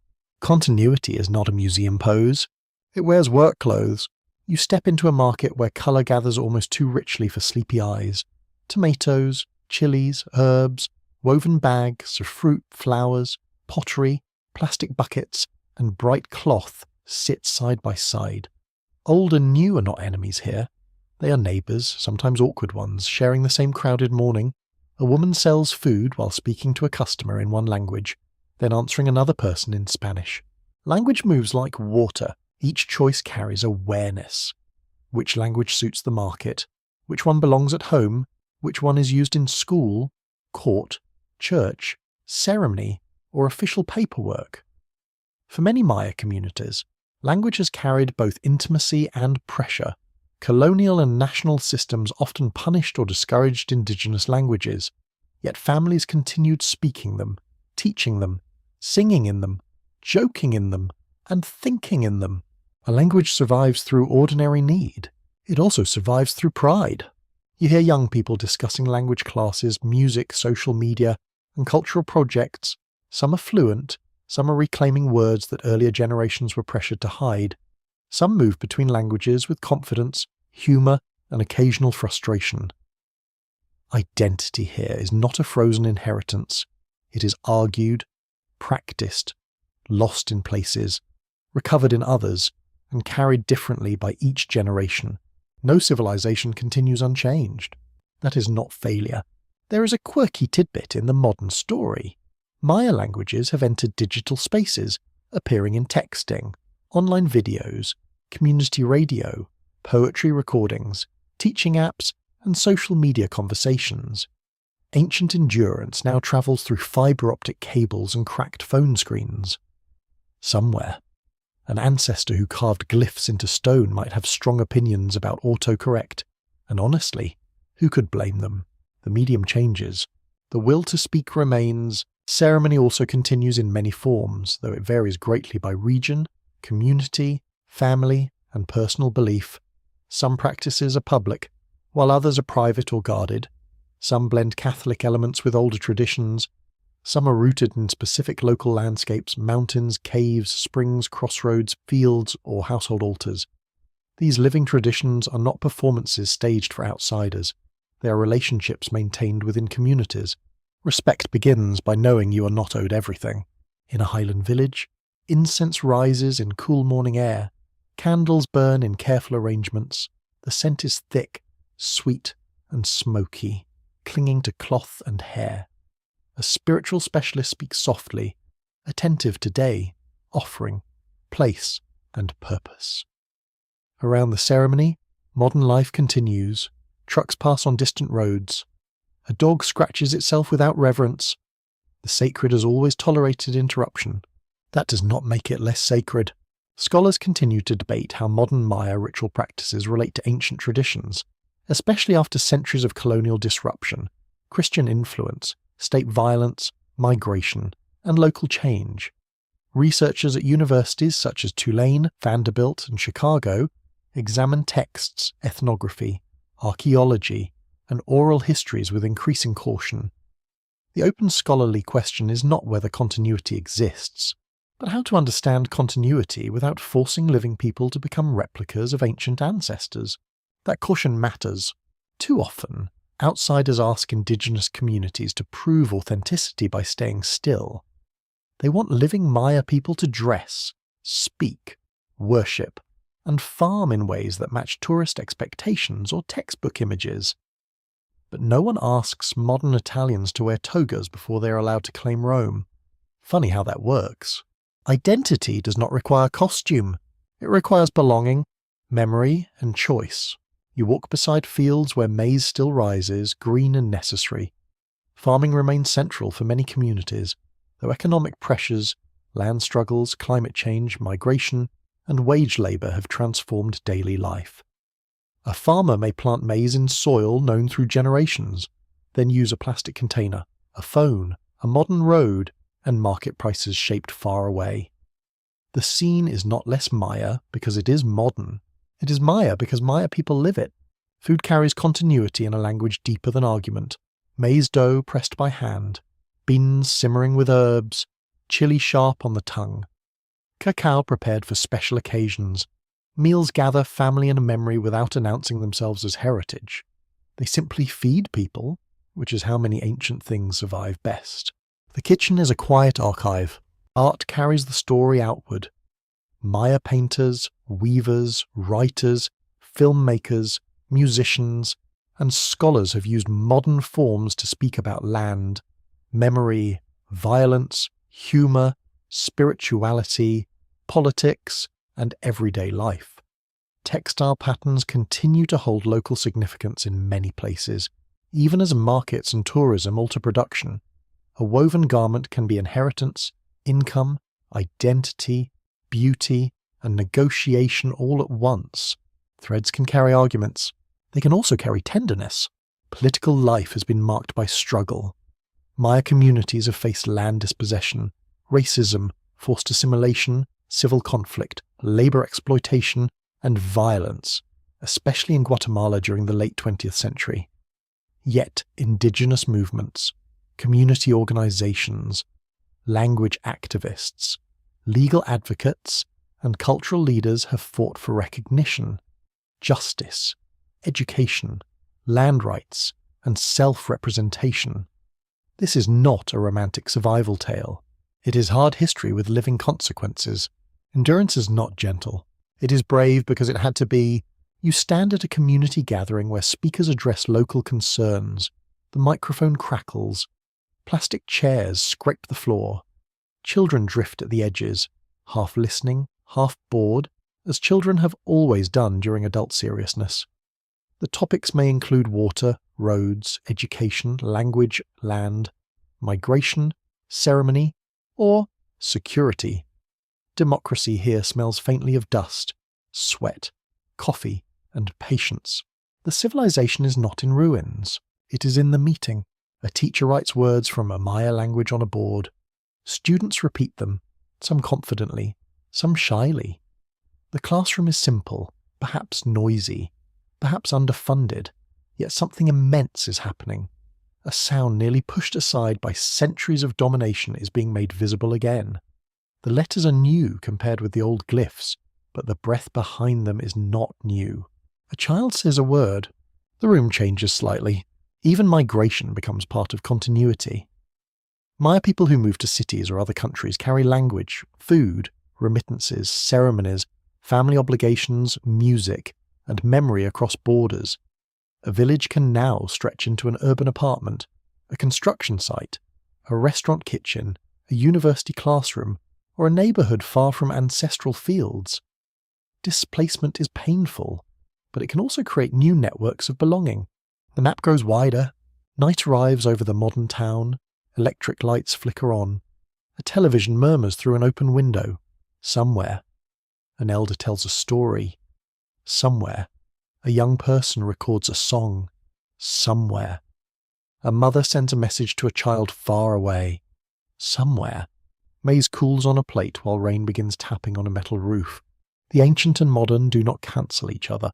They sit together in the same room. You understand now that the Maya are not only remembered through temples, glyphs, or forests.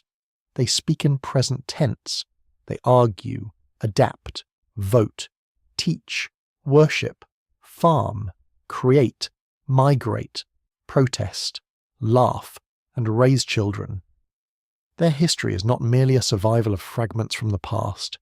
It is a living human continuation, unfinished and self-aware. The civilization refused to die because people kept choosing life. They chose speech. They chose memory. They chose to carry the old world forward, not as a relic, but as breath moving through modern lungs. The road does not end at the village edge. It stretches outward through buses, markets, border crossings, city streets, farm paths, airports, construction sites, classrooms, and phone calls made late at night. You follow it as the Maya story becomes motion, not disappearance, not a simple march away from the past, motion with all its ache, intelligence, compromise, and restless invention. A civilization can travel. This is not the movement of ancient armies or royal processions. It is the movement of families seeking work, students leaving home for school, artisans selling cloth in distant towns, farmers adjusting to uncertain weather, and young people carrying language inside cities that do not always listen kindly. The Maya world continues not by remaining fixed, but by learning how to move without becoming empty. The roots learn to walk. One mainstream historical fact matters here. Maya communities have repeatedly adapted across changing political, environmental, and economic landscapes, from ancient migrations and post-classic trade networks to colonial resettlement, modern urbanization, and international migration. Research from major universities such as Stanford, Harvard, Vanderbilt, and the University of Texas has shown how indigenous Maya identity persists through mobility, labor networks, language, remittances, and community ties. Movement does not erase belonging. Sometimes it preserves it. You sit on an early morning bus as it leaves a Highland town. The windows are streaked with dust. Someone carries woven bundles. Someone holds a sleeping child whose head rocks gently with every bend in the road. Bags of food, tools, clothes, and small gifts are tucked under seats. The air smells of diesel, coffee, fabric, and tired bodies beginning a long day. The bus becomes a moving village. People speak quietly. One language flows into another. A joke crosses the aisle and returns with laughter. A young man watches the road, thinking about work in a city where rent will be too high and the sky will feel strangely narrow. A grandmother fingers a bundle in her lap, perhaps food for relatives, perhaps cloth, perhaps something that smells faintly of home. Home is not always a place. Sometimes it is a package carried carefully. Migration can be painful. It can separate parents from children, elders from grandchildren, and people from fields where family history lies in the soil.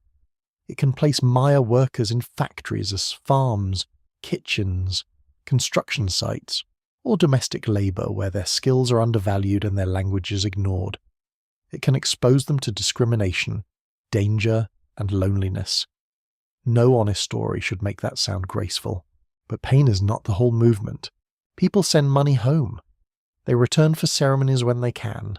They build houses, support schools, pay for medical care, fund festivals, and maintain obligations across distance.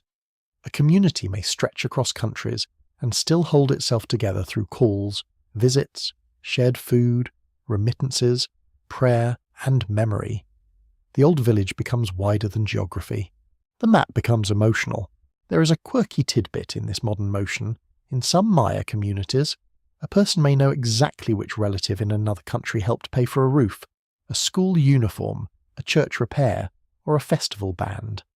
The faraway world appears locally in concrete walls, metal roofs, new phones, and loudspeakers that absolutely no sleepy neighbour requested.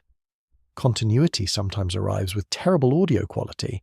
Still, the music matters. Markets reveal this motion in another way.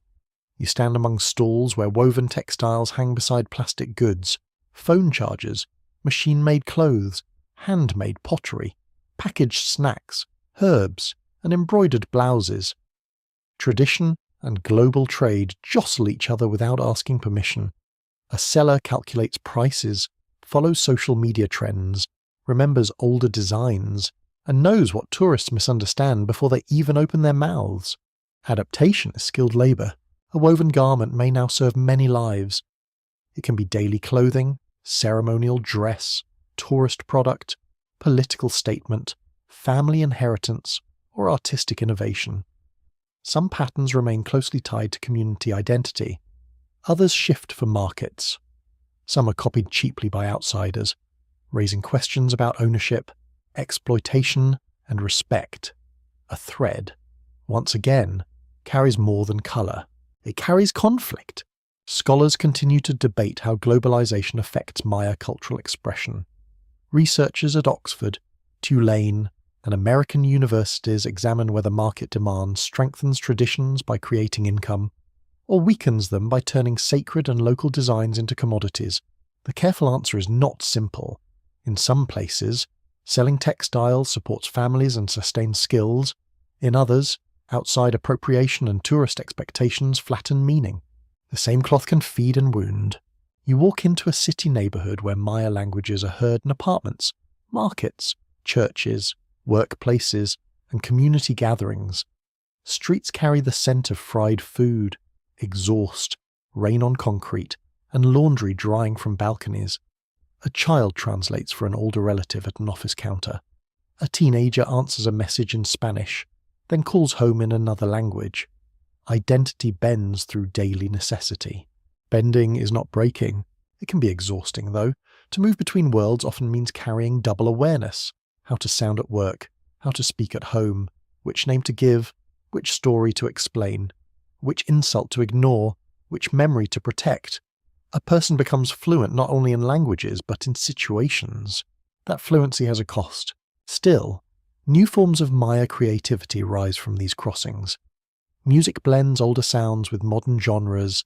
Poets write in Maya languages and in translation. Filmmakers record community histories. Young activists use social platforms to teach vocabulary, kuya, challenge racism, defend land, and celebrate clothing once mocked in classrooms. The old desire to be heard enters new machines. The phone glows like a tiny codex. Of course. The comparison is imperfect, and a little cheeky. A screen is not bark paper. A video is not a carved monument. But both can carry memory beyond a single voice. Both can gather people around signs. Both can be fragile, copied, misunderstood, deleted, preserved, and rediscovered by someone searching late at night.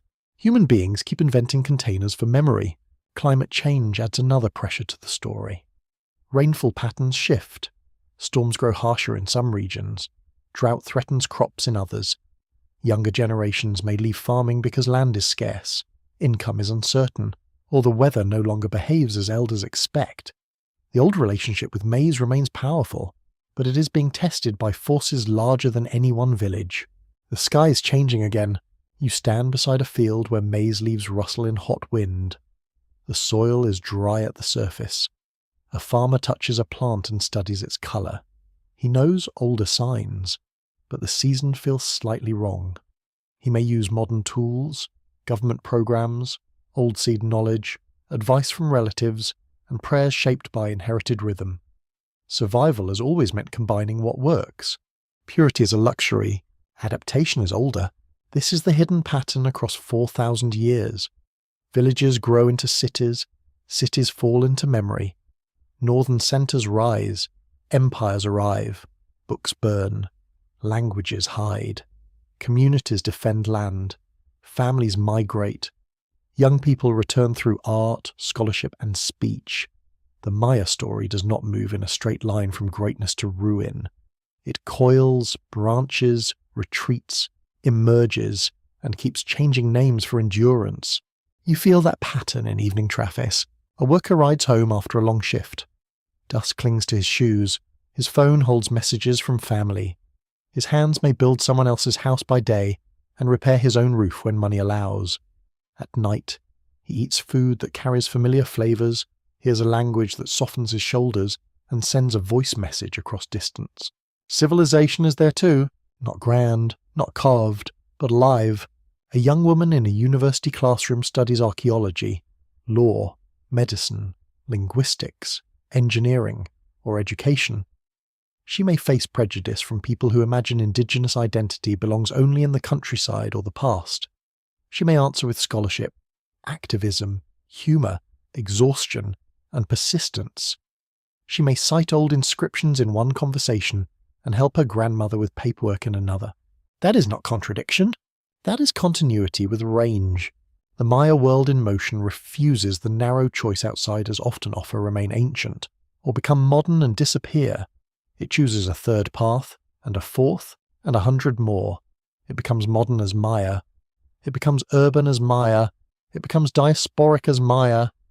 It becomes digital, legal, artistic, agricultural, political, ceremonial, and ordinary as Maya. The civilization does not sit still for inspection. Night settles over roads and roofs. Buses park. Markets close. Phones charge beside beds. In villages, towns, and distant cities. People sleep with tomorrow already waiting. Some will plant.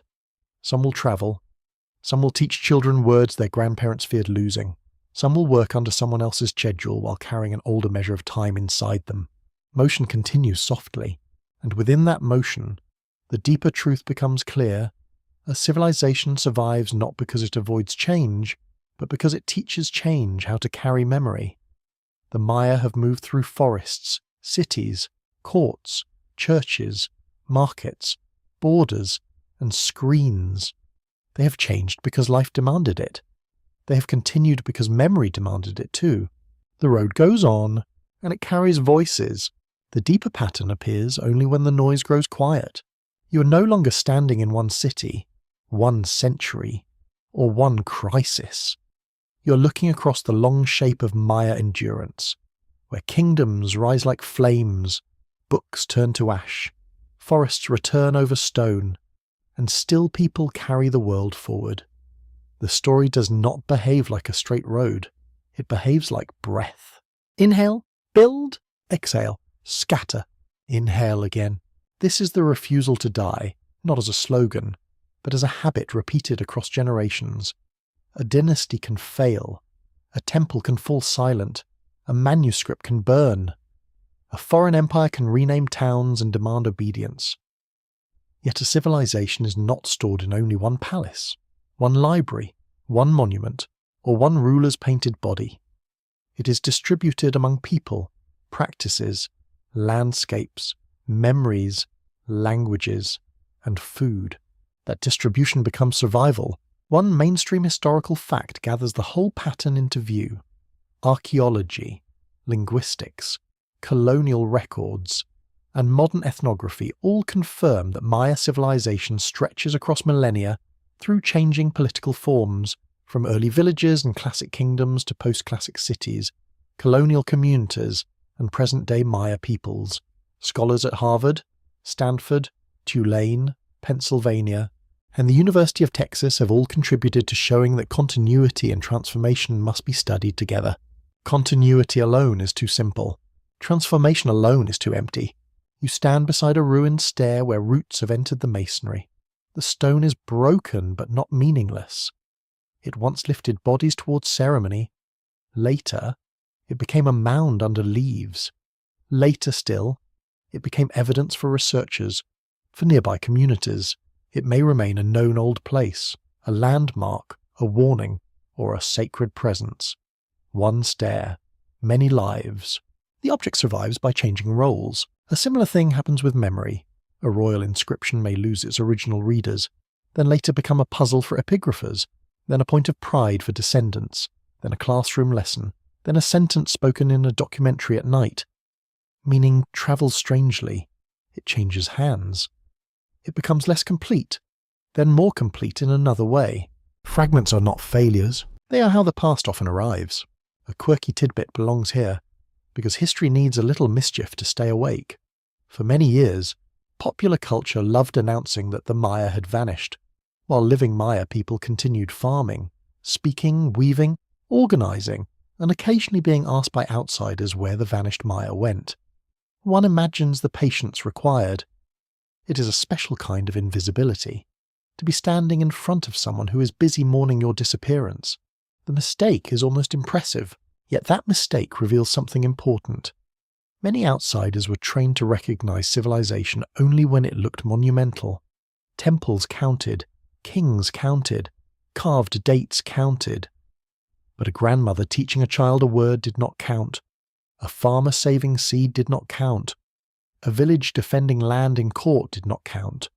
A weaving pattern carrying identity did not count. The measuring tool was broken. The Maya refusal to die exposes that broken tool. It says civilization is not only height, weight, volume, and royal spectacle. It is also continuity of relationship. It is the ability to preserve meaning after institutions collapse. It is the skill of adapting without becoming empty. It is the strange courage of ordinary people doing ordinary tasks under extraordinary pressure. You hear maize grinding again? The sound reaches across centuries. It belongs to early villages, classic households, colonial kitchens, and modern homes. The tool changes, the room changes, the political order changes, but the act carries nourishment and memory together.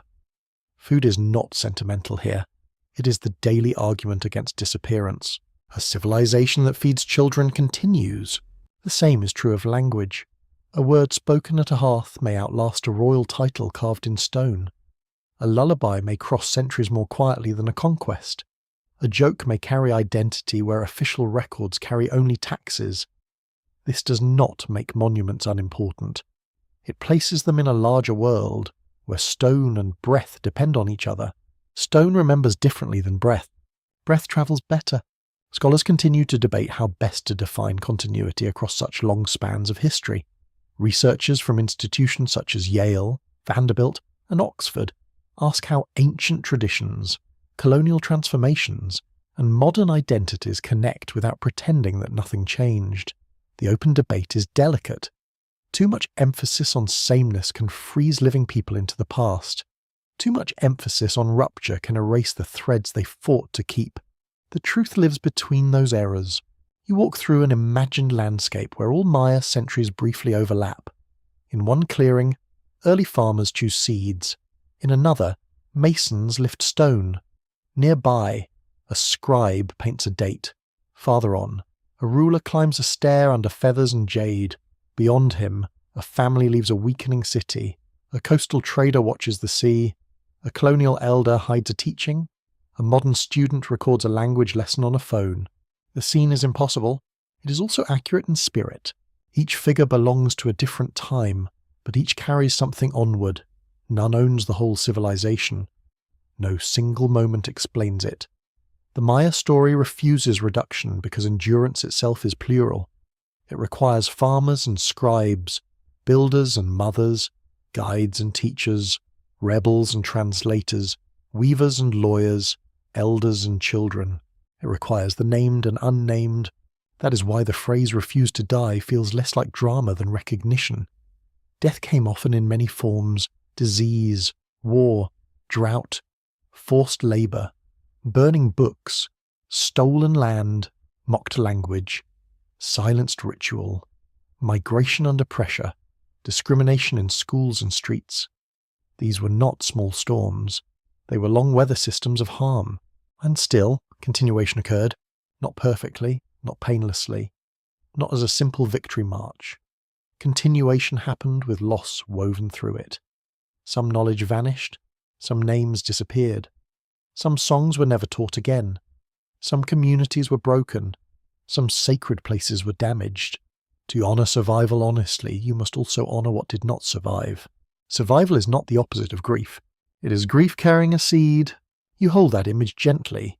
A seed is small enough to hide, carry, trade, save, and plant again. It does not look like a city. It does not sound like a royal proclamation. Yet it can outlast walls. It waits in darkness without being dead. Then, under the right conditions, it breaks open and becomes future. The Maya world has often survived like that. A language kept inside a family. A ceremony moved into secrecy. A field planted again after violence. A pattern woven into cloth. A local name spoken when maps use another. A community archive protected from damp and neglect. A young person choosing to learn what an older generation feared would be lost. These are not small acts. They are civilizational acts. Even the forest becomes part of the refusal. It covered cities, but also protected them from complete removal. It hid roads, walls, reservoirs, and houses until new methods could reveal them. It made ruins look like hills, and in doing so, allowed many stones to remain. The same green force that broke plaster also guarded memory beneath leaves. History rarely gives pure enemies. It gives entanglements. Night settles across this long view. The old kingdoms are gone, but their absence is not emptiness. The books burned, but not every voice burned with them. The forest returned, but not as final curtains. The strangers arrived, but they did not find ghosts. They found people who would suffer, adapt, resist, remember, and continue. The refusal to die is not loud. It is a low sound, steady as grinding stone, rain on leaves, footsteps on a path, and a child repeating a word correctly for the first time. It does not ask for permission to be history. It simply remains, changing shape whenever the world demands another shape, and carrying memory like a coal sheltered in both hands. The kingdoms fell, the people did not, and in that difference, the Maya story keeps breathing. The deeper pattern appears only when the noise grows quiet. You are no longer standing in one city, one century or one crisis. You're looking across the long shape of Maya endurance, where kingdoms rise like flames, books turn to ash, forests return over stone, and still people carry the world forward. The story does not behave like a straight road. It behaves like breath. Inhale, build, exhale, scatter. Inhale again. This is the refusal to die, not as a slogan, but as a habit repeated across generations. A dynasty can fail, a temple can fall silent, a manuscript can burn, a foreign empire can rename towns and demand obedience. Yet a civilization is not stored in only one palace, one library, one monument, or one ruler's painted body. It is distributed among people, practices, landscapes, memories, languages, and food. That distribution becomes survival. One mainstream historical fact gathers the whole pattern into view. Archaeology, linguistics, colonial records, and modern ethnography all confirm that Maya civilization stretches across millennia through changing political forms. From early villages and classic kingdoms to post-classic cities, colonial communities, and present-day Maya peoples. Scholars at Harvard, Stanford, Tulane, Pennsylvania, and the University of Texas have all contributed to showing that continuity and transformation must be studied together. Continuity alone is too simple. Transformation alone is too empty. You stand beside a ruined stair where roots have entered the masonry. The stone is broken, but not meaningless. It once lifted bodies towards ceremony. Later, it became a mound under leaves. Later still, it became evidence for researchers. For nearby communities, it may remain a known old place, a landmark, a warning, or a sacred presence. One stair, many lives. The object survives by changing roles. A similar thing happens with memory.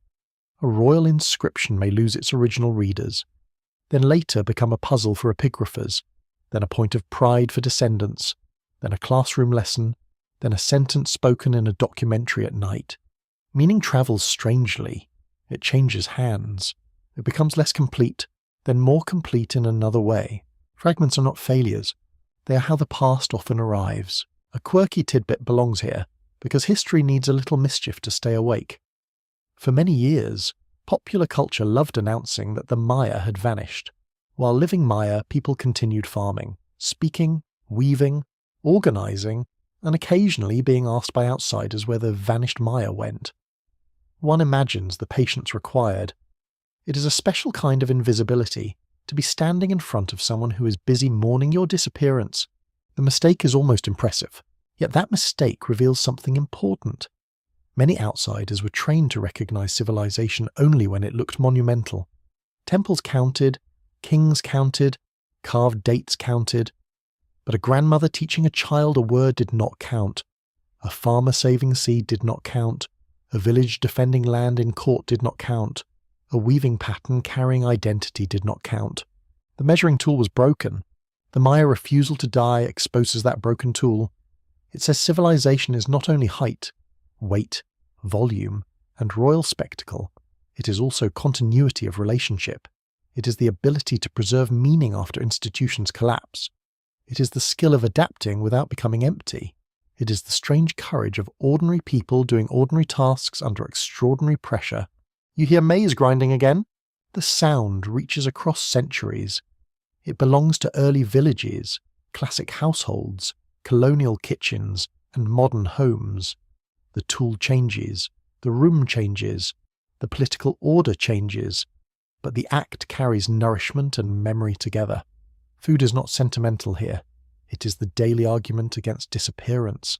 A civilization that feeds children continues. The same is true of language. A word spoken at a hearth may outlast a royal title carved in stone. A lullaby may cross centuries more quietly than a conquest. A joke may carry identity where official records carry only taxes.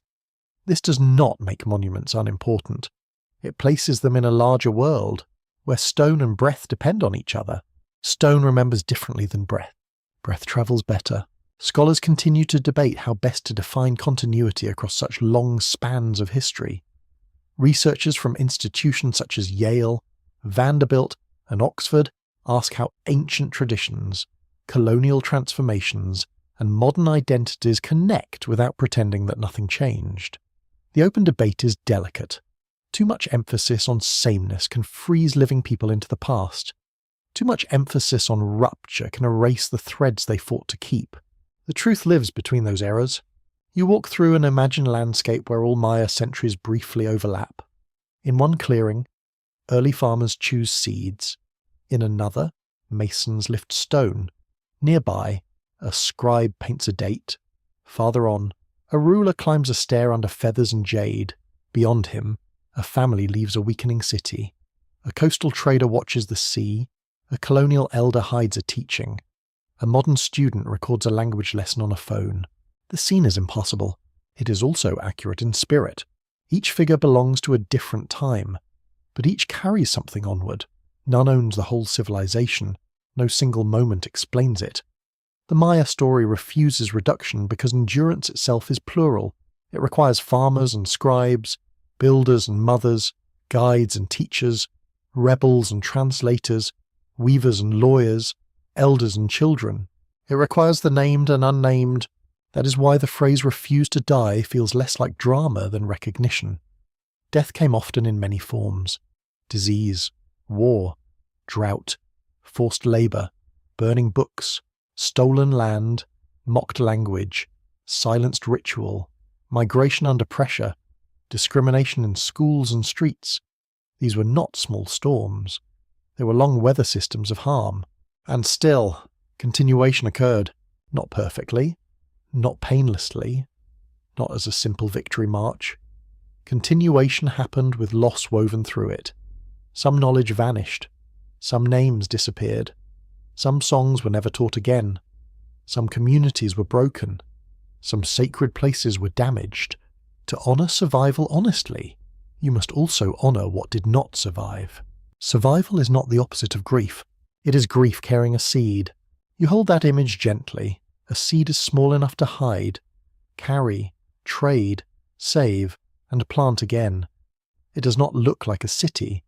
It does not sound like a royal proclamation. Yet it can outlast walls. It waits in darkness without being dead. Then, under the right conditions, it breaks open and becomes future. The Maya world has often survived like that. A language kept inside a family, a ceremony moved into secrecy, a field planted again after violence, a pattern woven into cloth, a local name spoken when maps use another, a community archive protected from damp and neglect. A young person choosing to learn what an older generation feared would be lost. These are not small acts, they are civilizational acts. Even the forest becomes part of the refusal. It covered cities, but also protected them from complete removal. It hid roads, walls, reservoirs, and houses until new methods could reveal them.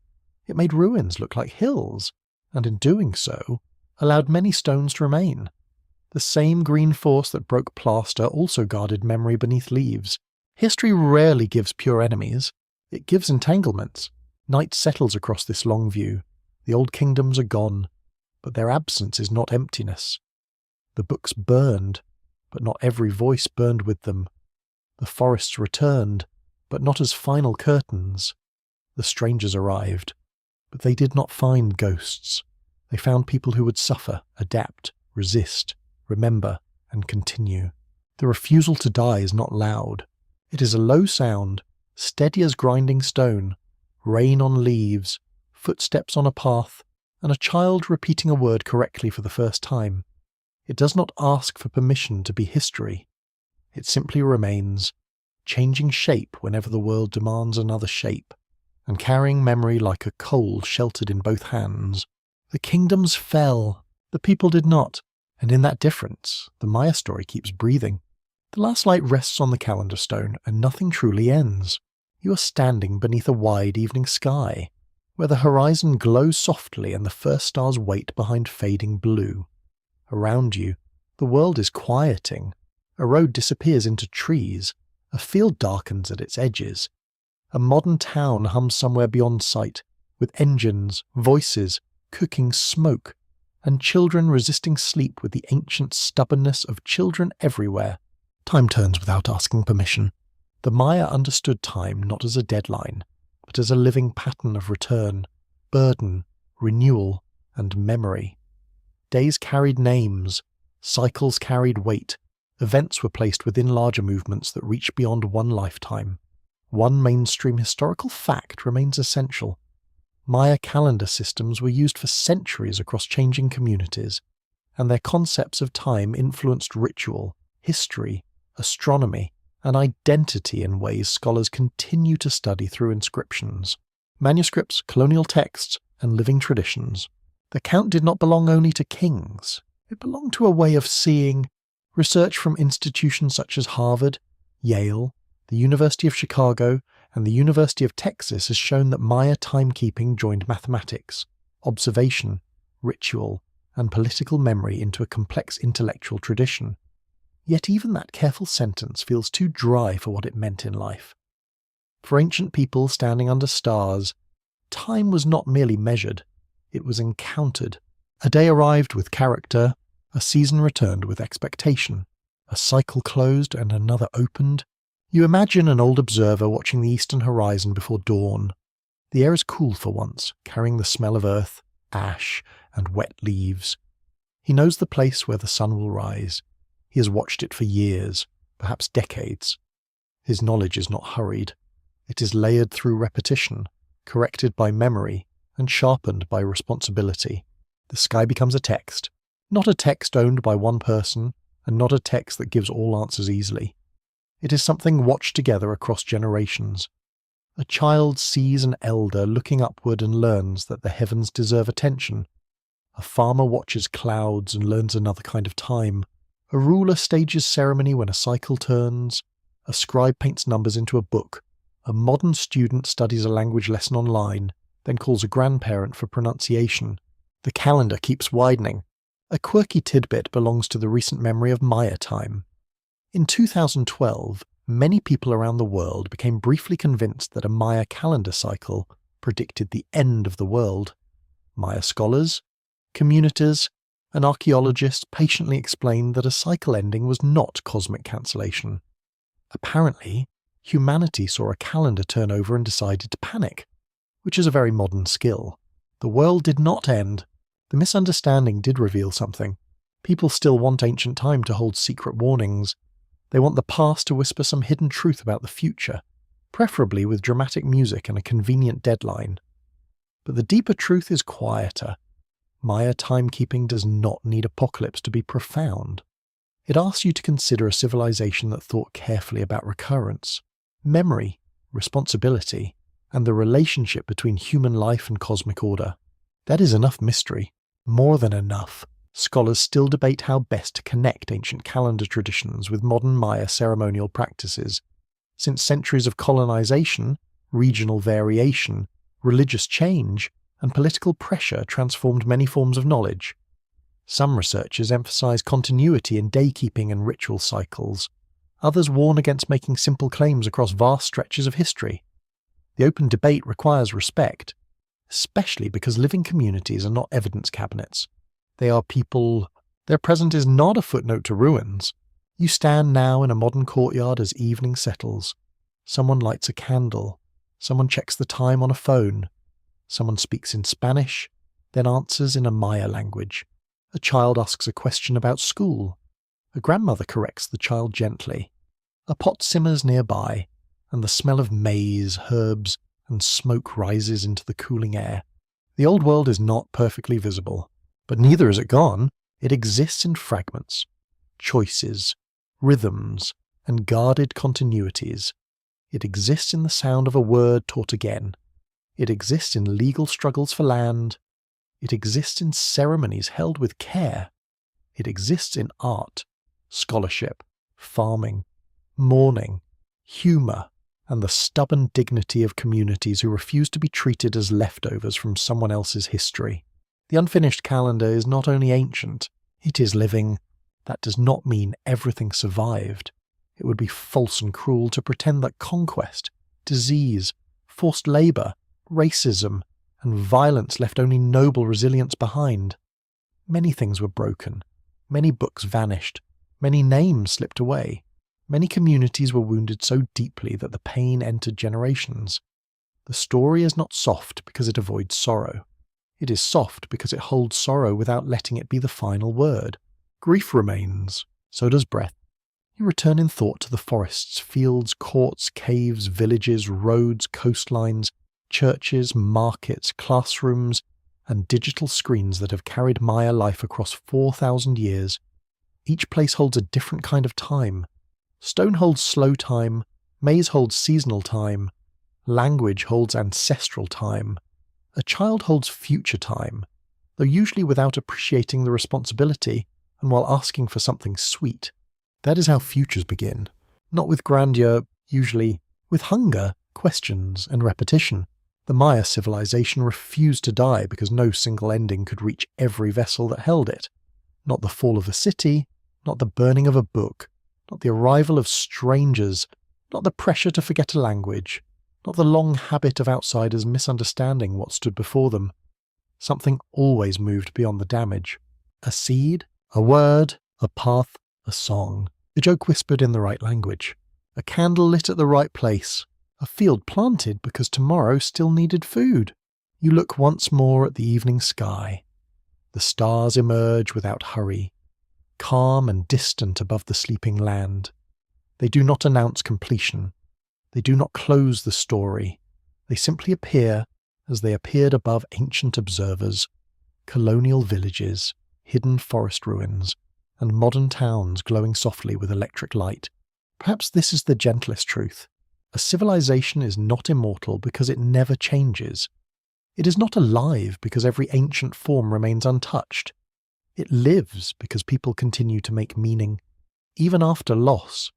It lives because memory learns new shelters. It lives because time turns and someone is still there to notice. The calendar is unfinished. The count continues in breath, in speech, in footsteps, in fields, in classrooms, in ceremonies, and in the quiet spaces where families remember what the world tried to take from them. And perhaps somewhere beneath the star, the story is still being written. The night has grown softer now. The fields no longer ask for labour. The roads fall silent.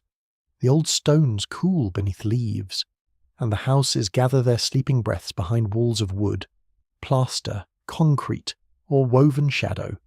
You do not need to solve the whole mystery tonight. Some histories are not meant to close neatly in the hand. They are meant to rest beside you. Let the images loosen. Let the temples sink gently back beneath green branches. Let the burned books become ash, then memory, then a quieter form of light. Let the market voices fade into the hush of evening. Let the grinding stone stop. Let the last candle soften, and let the smoke rise without urgency into the dark. The mice story remains, but it does not demand anything from you now. It has carried itself through drought, empire, forest, silence, and misunderstanding. It can carry itself a little farther while you rest. The stars above the old world are steady, the earth below them is warm. Somewhere, a child sleeps beside a language still alive. Somewhere, maize waits in the soil for rain. Somewhere, an elder remembers a name. You may let the road go. You may let the calendar turn without counting every day. The night holds the unfinished things kindly. It covers the broken stair, the village hearth, the painted page, the distant coast, and the soft breath of people who kept going. Rest now. The story is not over. It is only quiet.